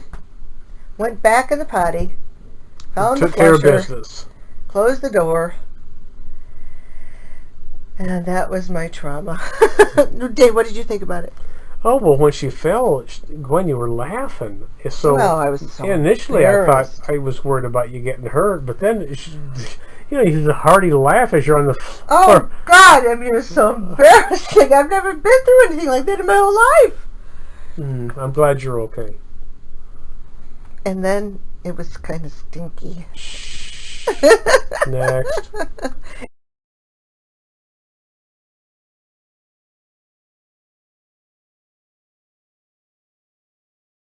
Extreme poverty in Nicaragua. Probably the next bunch of slides are en route. Where the heck were we going? The Messiah Marketplace. The marketplace. And once again, iron grates on all buildings and windows. People with outhouses. People living in shacks. Excuse me, I just spilled my nail polish. I bought a cup. Can you wipe that?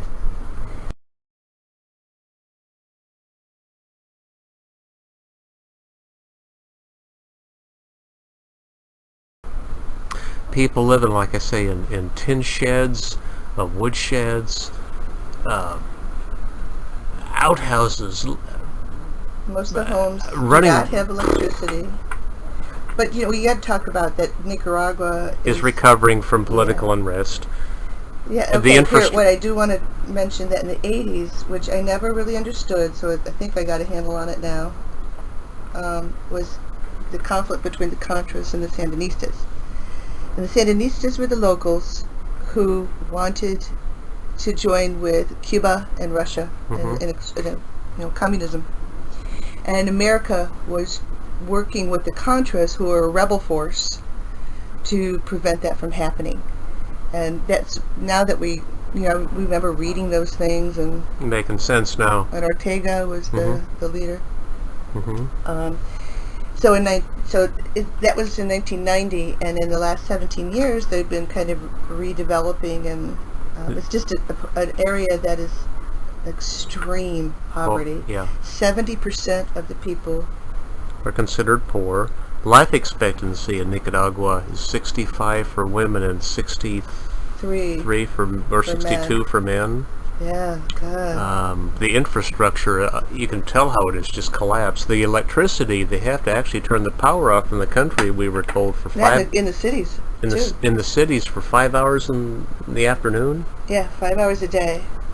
Amazing. And that's for those who have electricity. I mean, we saw women washing their clothes in buckets, and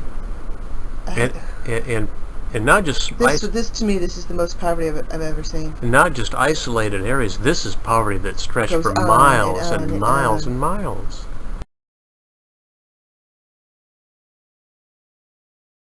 Huh? You see a lady in a mobility device there, and wow, I mean, really poor conditions. Poor conditions everywhere.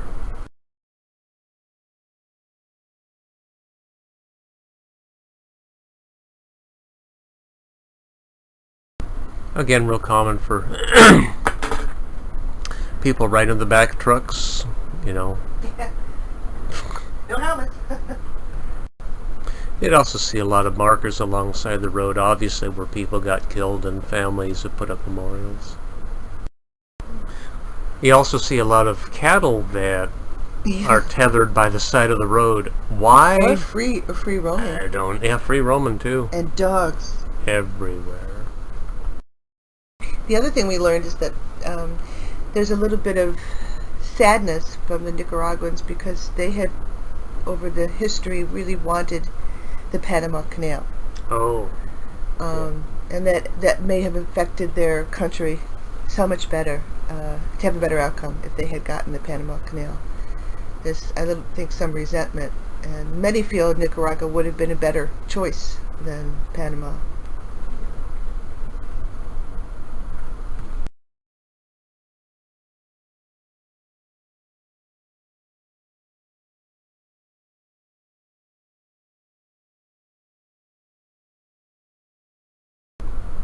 And all these slides that you've seen are going to see are just when we left the port area, on way to the other cities, mostly farmland. Yeah. Pigs tethered too. Pigs and trash.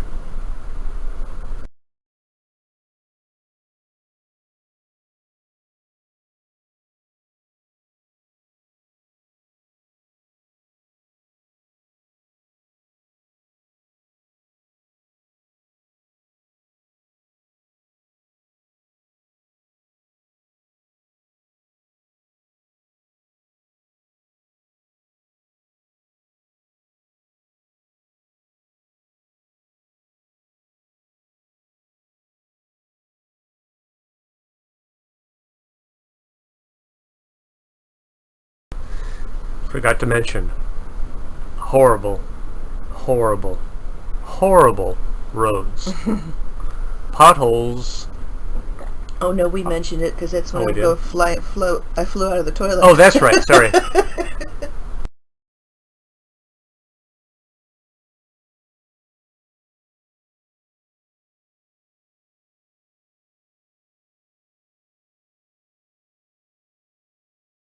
I found it ironic, though. Here's a country that and with the poverty level that it is. But in all these little stores, you see Coca-Cola everywhere.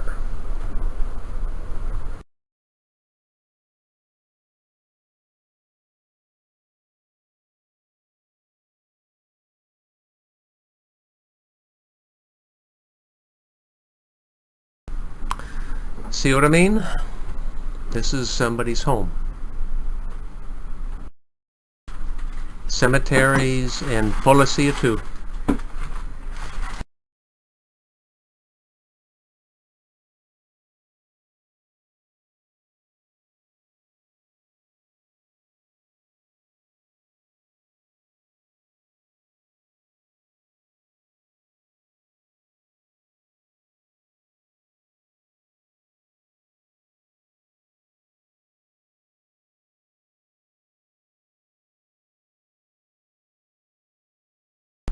So the next set of slides are going to be of Masaya Volcanic National Park. It's, what did they say is the most active volcano on Nicaragua? Yeah. And there were five volcanoes in the park. mm-hmm.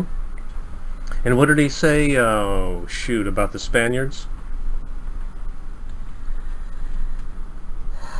Oh, the story about Tell the story. how they would have sacrifices, and that the Spaniards were, the Spanish priests were trying to convert the natives to Catholicism, to Christianity, and they would apparently what the natives would do to honor the volcano is sacrifice a person, and then they would eat. They would actually cut up the body parts. Yeah, and eat Mm-hmm. eat it. So if they were caught doing that, they were then tied in a town square, and dogs were starved dogs. Starved dogs released the dogs, which would tear the person apart. So our thing here was like, Wait why a is minute. that? How is that not as inhumane as the other? Yeah.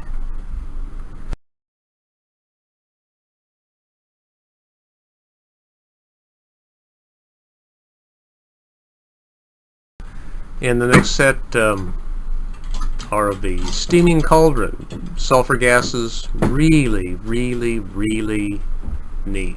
Something like 7 tons of natural pollution Comes out of this a thing. day.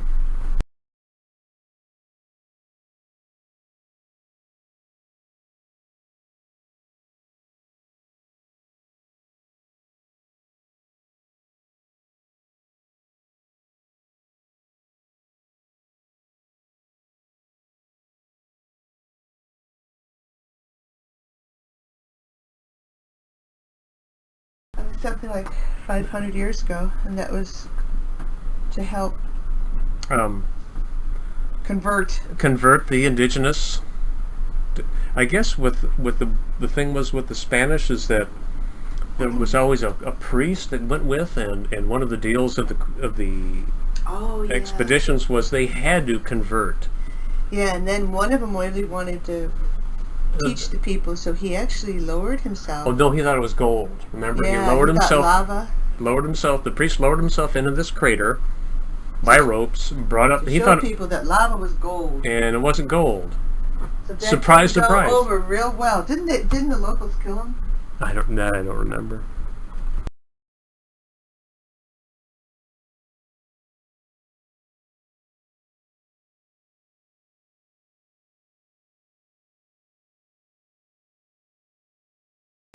And this is a view from the top out to a lake. What was the name of the lake? Shoot. Don't remember.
Okay. Hey, this is where we ate lunch Where is it? in Nicaragua.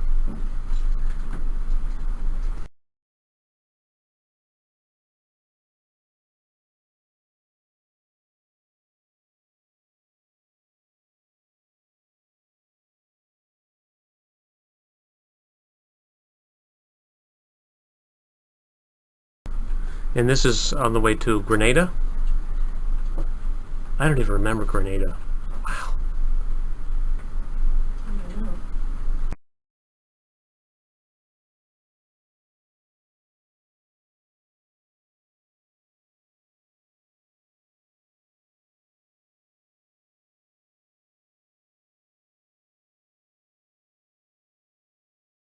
And And you need to go through your clothes. we're packing. Beautiful architecture. And the next few set of slides are in a very old town of Grenada. Again, really, really, really beautiful architecture.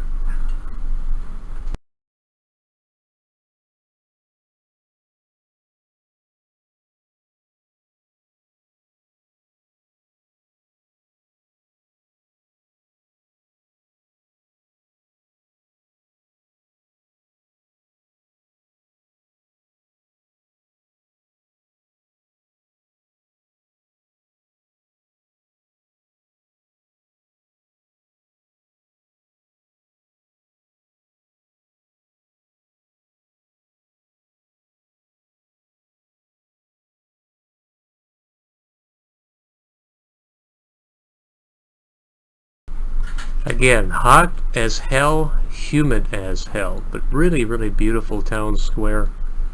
I can't even remember how old these buildings are.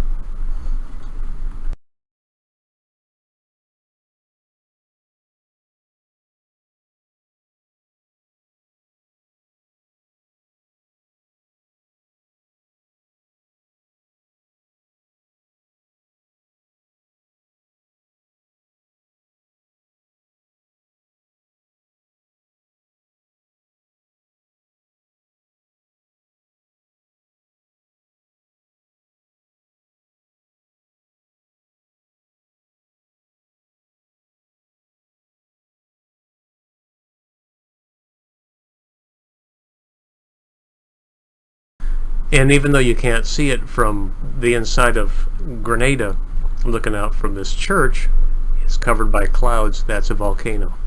I think it's active too.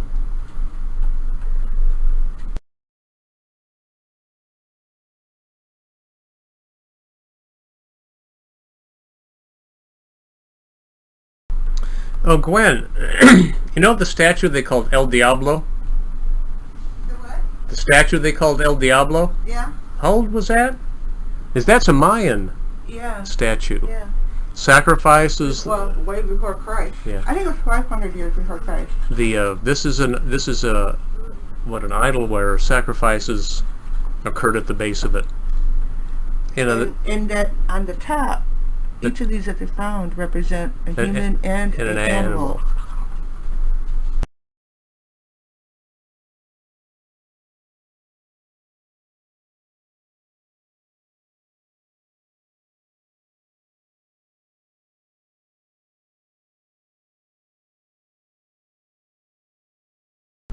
and their horses drew carriages.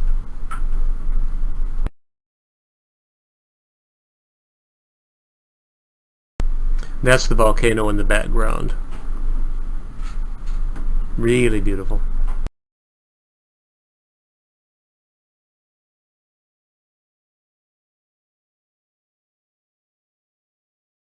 And we're getting ready to get out of here.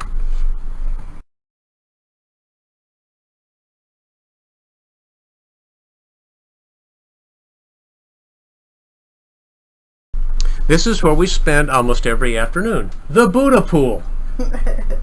They had a retractable. Beautiful Buddha pool. They had a retractable ceiling. It was really nice, and didn't have the music, and it was quiet, and neat.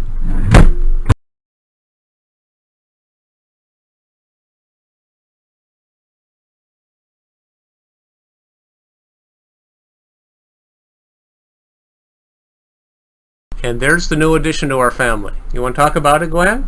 Oh, no. You go ahead. I want to hear what you have to say. We got another Nikita. It's a hand-painted lithograph. And we're very happy to welcome her to our family.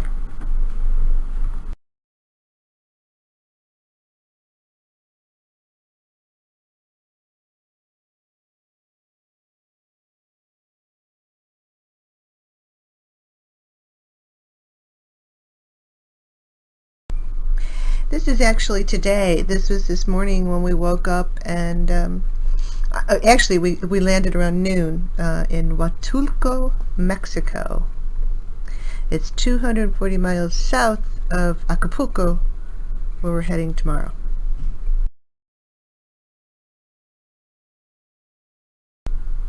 We were supposed to go snorkeling, but it got canceled because there were jellyfish. So Dave and I just walked around the pier and took a taxi into town, got the kids some jewelry, came back, and got back on the ship. Very nice Mexican town. Mm-hmm.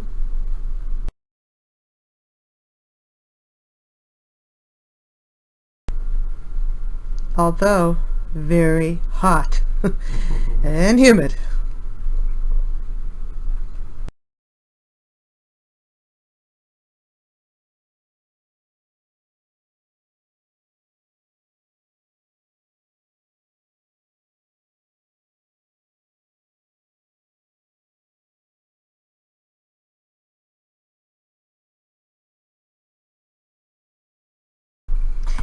And this is the late afternoon before sunset, and we're right now steaming our way back to Acapulco, and then we'll be flying home tomorrow.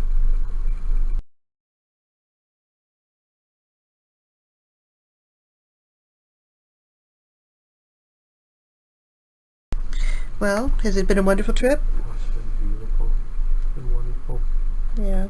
Speak up. Oh, we're on. Oh, Yeah. But always, cruising is wonderful. Yeah. Had a wonderful time. Yep. I love you. I love you. See you next time. Oh, no, well, we have to finish Acapulco. Oh.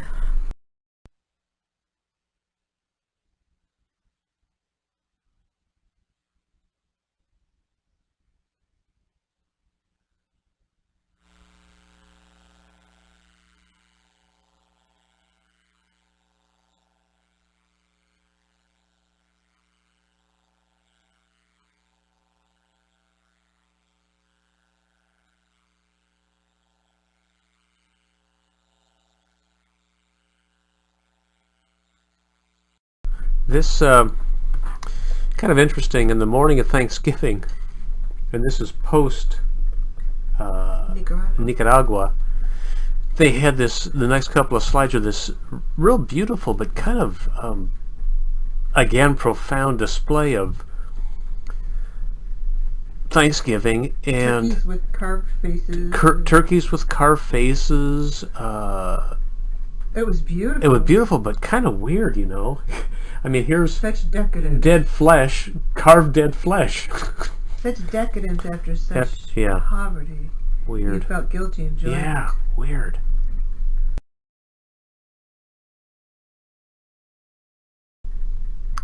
Yeah, carved flesh. Check it out. Carved flesh. And then More carved flesh. Yes, Gwen? Yeah. we're going to cook. They cooked 190 turkeys. 190 turkeys. Turkeys. Dead flesh carved. Very nice. What can I say? This is really weird. It's really, really weird. Really weird. This slide doesn't really pertain to this day, but I wanted to get a picture of the area that Gwen fell out the day before. To totally make To me totally feel more embarrass, embarrassed. to embarrass herself. The very back there in these coaches, they have bathrooms, and they're they're porta potties basically. Anyway, that's the scene of the crime. And leaving the port, there was a huge log jam of trucks. A very, very active port, so we went a different way. And this is on the way to Antigua, right? Guatemala, Antigua. Yeah, colonial Antigua. Colonial Antigua. And there's volcanoes that we're going to be seeing. This is the lowlands, mostly farmland, some manufacturing, sugarcane, and we climb really, really high.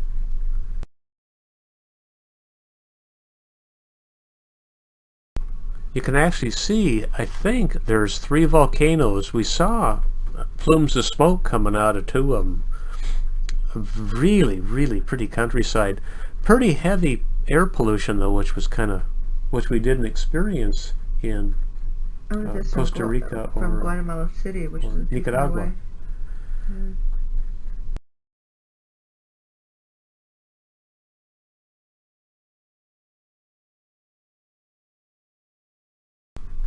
We keep climbing and getting closer.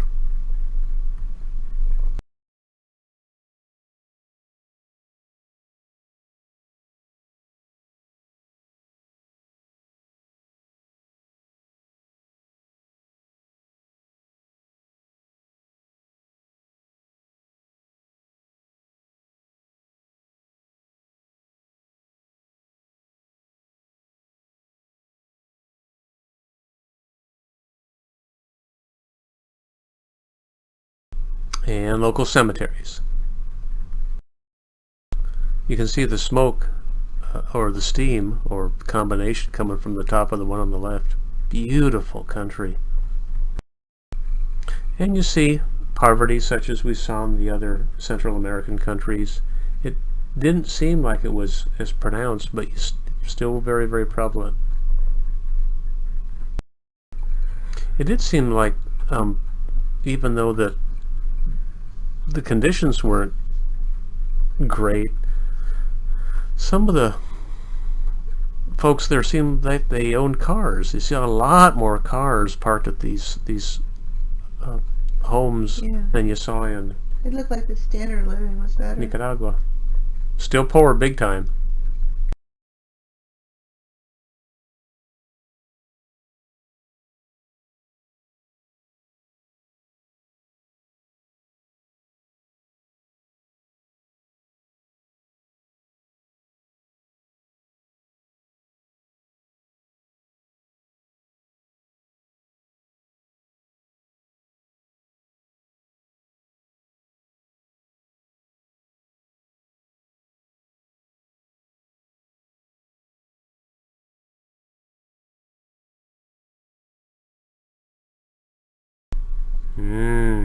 Coffee plants. They're the ones with the red beans, the low-lying ones. I couldn't tell you what the trees were.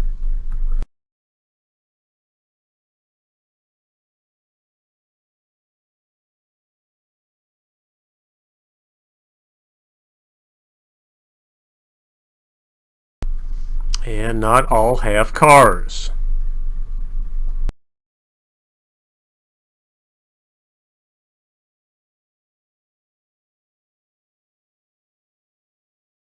That's the main mode of transportation. That's what the buses look like.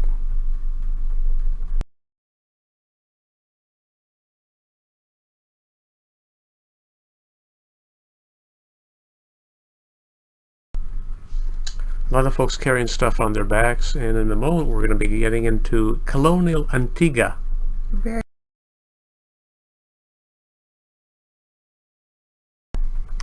Really, really, really narrow roads. I guess there that the blinking red lights don't mean you have to stop. We blew right by this bus. David was amazed at the bus driver. Oh.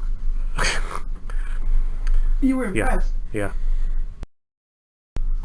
And people right on top. Wow. And where we stopped, we got, there was a little internet cafe in a beautiful courtyard. Kind of gorgeous. Gorgeous. Next few slides are of that. Cheap too, $1 an hour for internet.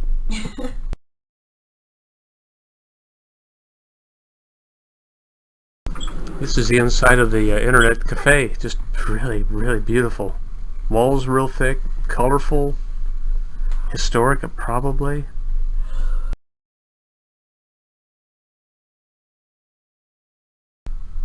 And now we got pictures of downtown Colonial Antigua. It was built Oh, I have no idea. I just know it's 1600s, cobblestone streets. Oh yeah, 1600s. Yeah. So we'll just blow through quite a few slides. We couldn't tell you anything about. I couldn't tell you anything about historically what they are. Yeah. It's a beautiful city, and a volcano in the background, and people ride around in backs of trucks. And that plaza downtown. The truck you see there, Gallo, that's the regional beer in Guatemala, or one of them. We had one for lunch. Yep. And other modes of transportation too. They had these buggies that went around the square.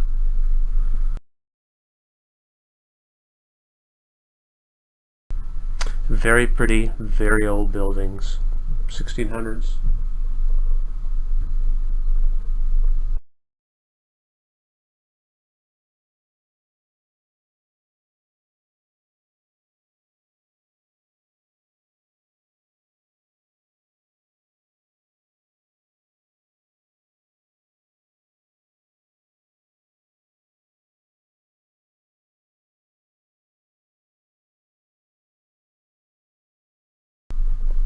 Beautiful architecture everywhere.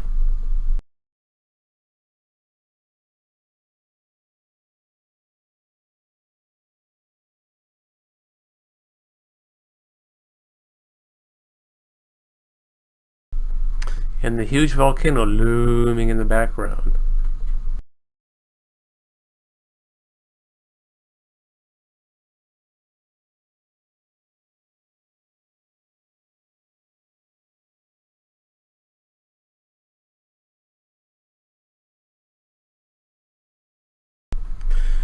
Look at the fountain and the ladies holding their boobs. It's main square. Must be symbolic there. We It was had on one of their pamphlets. Yeah. we ate at a little tucked away little courtyard place, and there was a fountain there which had Similar. same thing. And the ladies with their kids eating midday. And there's an elder right there next to Gwen that we gave her $1 and got her permission to get a picture of her.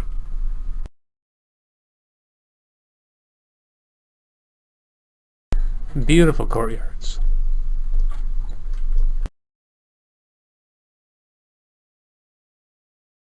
And here she is in all her glory. Woman breast fountain.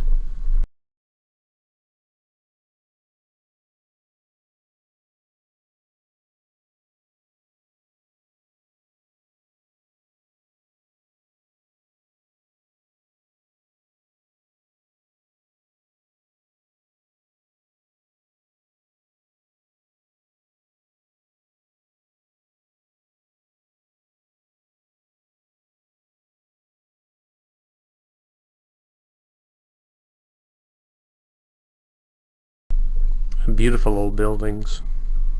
Beautiful.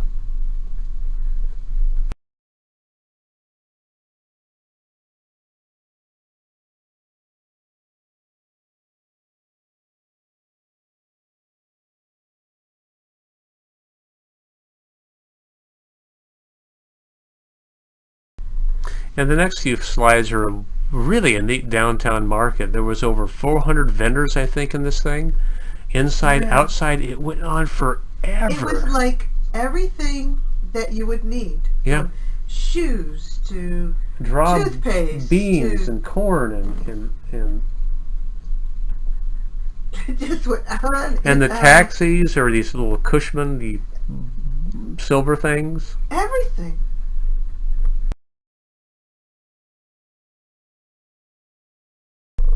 Dave had to laugh at this one. This is a Pharmacia, and the girl from Scrubs was their advertising advertisement.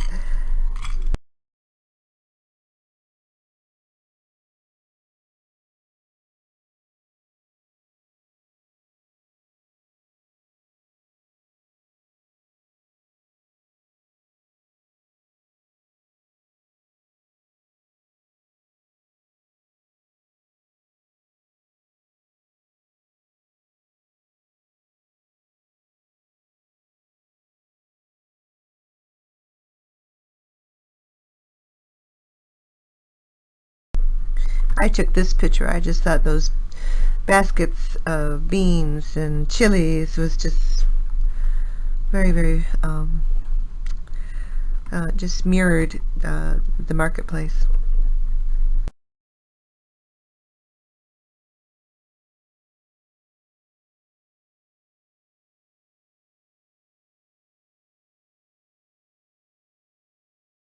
This market was amazing. It went on and on and on.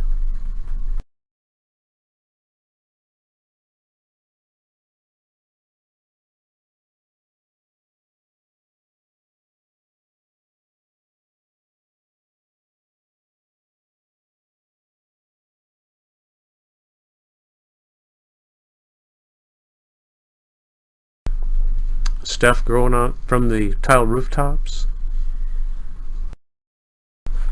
Hotels too.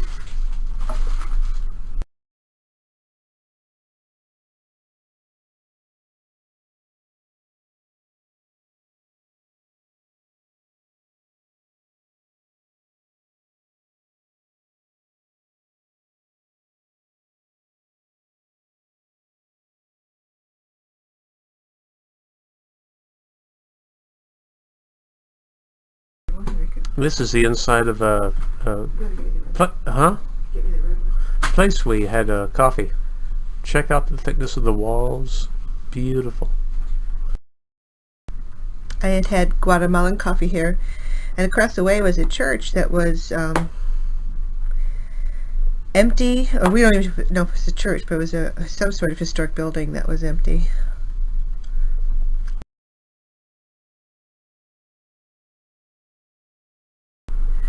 I just loved this picture. It shows the women in their traditional dress, and many of them would carry their loads on top of their heads. I just thought this just typified what we saw in Guatemala. We bought a mask in Guatemala that's made out of jade. That's a replica of a funeral mask of one of the Mayan leaders or kings or whatever they were called, from 500 BC. But anyway, we're at this jade store, and Dave asked this guard if he could get his picture, and he just looked like a caballero. Caballero, he looked like one of the Sandinistas stores. Yeah, holding his rifle. No, that's a machine. That's a machine gun, I think. Was it? Oh God, very nice man though. I guess.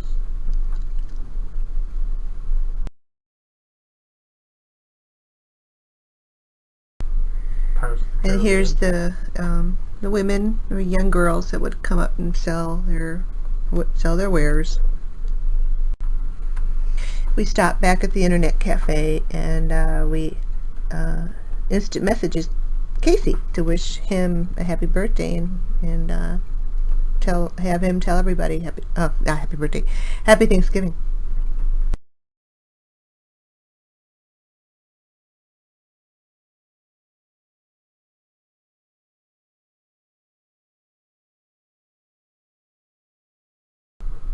Dave got a picture of the room.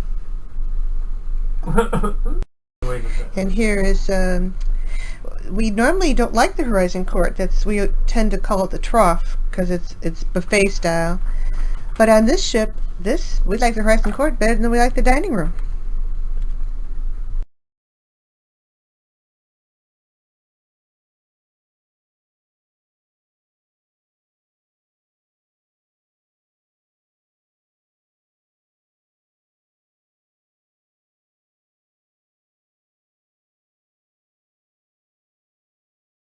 Oh, this is actually our last night on the ship. This is Friday night the 23rd, and Dave decided to get a few pictures of the ship. Room. And this is just one of the stairways. We went up and down, up and down, up and down these stairs all day long. To compensate for all the food we eat. We didn't eat very much food. We ate little bits and pieces of food. We tried to avoid the elevators. And while we're healthy and... So how many stories was that? Well, there were 4. There's actually 15 if you count the sports deck. 14 stories? 14, but then there is no 13. Oh, Oh, that's right. And our room was on deck 10, Caribe, room 716. This is Gwen's going to The last dinner outfit. last dinner outfit. This is just, what was it? It was the art. It was like an art gallery where they kept all the art. Yeah, we spent a lot of time in there too. And that is an original Nikita for 46,000 something. This is a Barron's, which we almost bought it. We really came close, but we got smart and said one is fine. It was 2,400. We said no. We thought about this artist too, Alexander Astahoff. Yeah, he's actually he has a doctorate, and his work is very interesting. He usually he takes a different artist, and it's in the room somewhere. Maybe another time. Someday I'm gonna buy a Goddard. Oh God! Someday it'll live out in the garage. Dory Levitt. I like these. I still do. I'd like to get one of those someday. We almost got one of those too. They're so interesting. Such vibrant colors. And every evening they had the quartet playing in the atrium and the kind of the central part of the ship, and beautiful music. We were the only ones that would ever clap. Yeah. Really enjoyed them. Yep. One last stroll at night. That was Gwen's strolling on the promenade outfit. Stop it. Saturday morning, we got up. We had to be in the Princess Theater, or no, Explorers Lounge, I think it was, or wherever. Universal Lounge. 6:45 in the morning to start the immigration procedures with the Mexican authorities, and then we went to the Princess Theater and waited because we took an excursion because we have a later flight, which this excursion was a tour of Acapulco City highlights, which was just a drive on the road. And but we did get to see the cliff divers of Acapulco. And here the bus is pulled over and you're looking out across the way. The upper building is a restaurant where you sit and you watch the divers.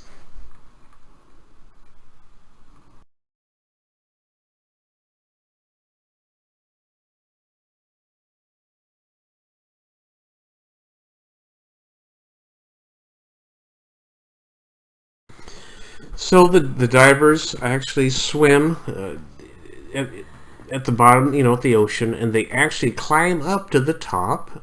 Along the rocks. Along the rocks. There's a shrine up there where they actually pray, and then they jump off to the top. There's 2 levels. Yeah. All the divers are in a union, and evidently it's the only divers union in the world. What else did they say that divers... That they're like from ages 14 is when they start their training, and they dive to like they're 40. And they have to be, it's families that pass it on, or they have to be invited, or something. They're very short. Very small. Afterwards, yeah. They last until, their 40s? Early 40s at latest? No fatalities, but some... They're injuries. Lots of problems with sinuses, headaches, They do something like 5 shows a day. It was pretty cool. He did talk about how the tradition started.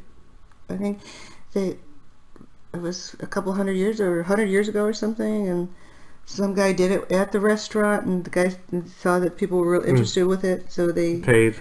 So they said, "Hey, fine, you do that. I'll pay you for it."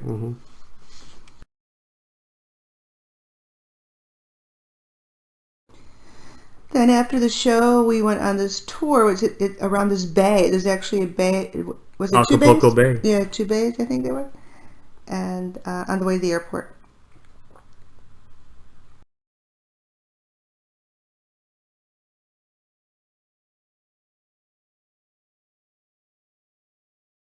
Here the driver talked about how what a popular fishing area it is, and the people come and buy a local fish. from the vendors.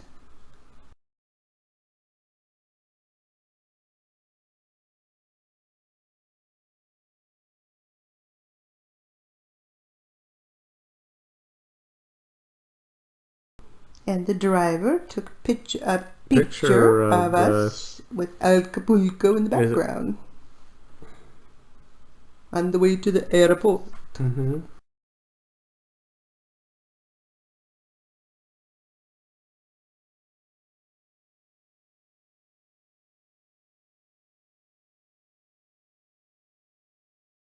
I'm bored. Let's go.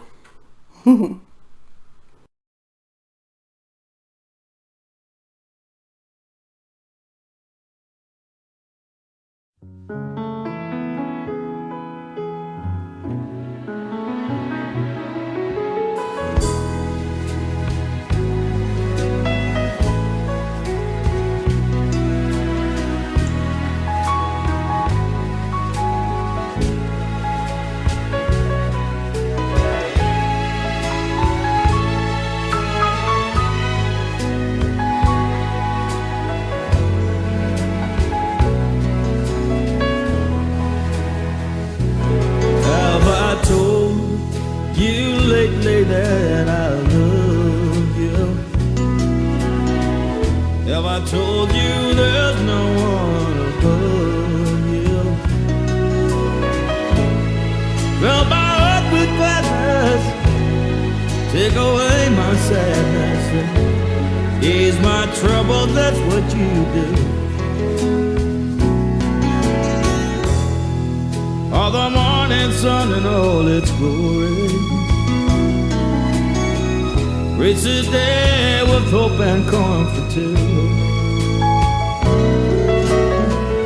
And you fill my life with laughter, you can make it better. Ease my troubles, that's what you do. Brother, love is divine, and it shows that it's mine like the sun.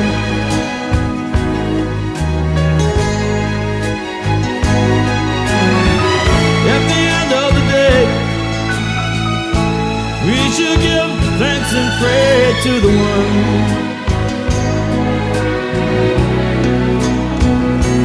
Say, have I told you lately that I love you? Have I told you there's no one above you? Fill my heart with gladness, take away my sadness, ease my troubles, that's what you do.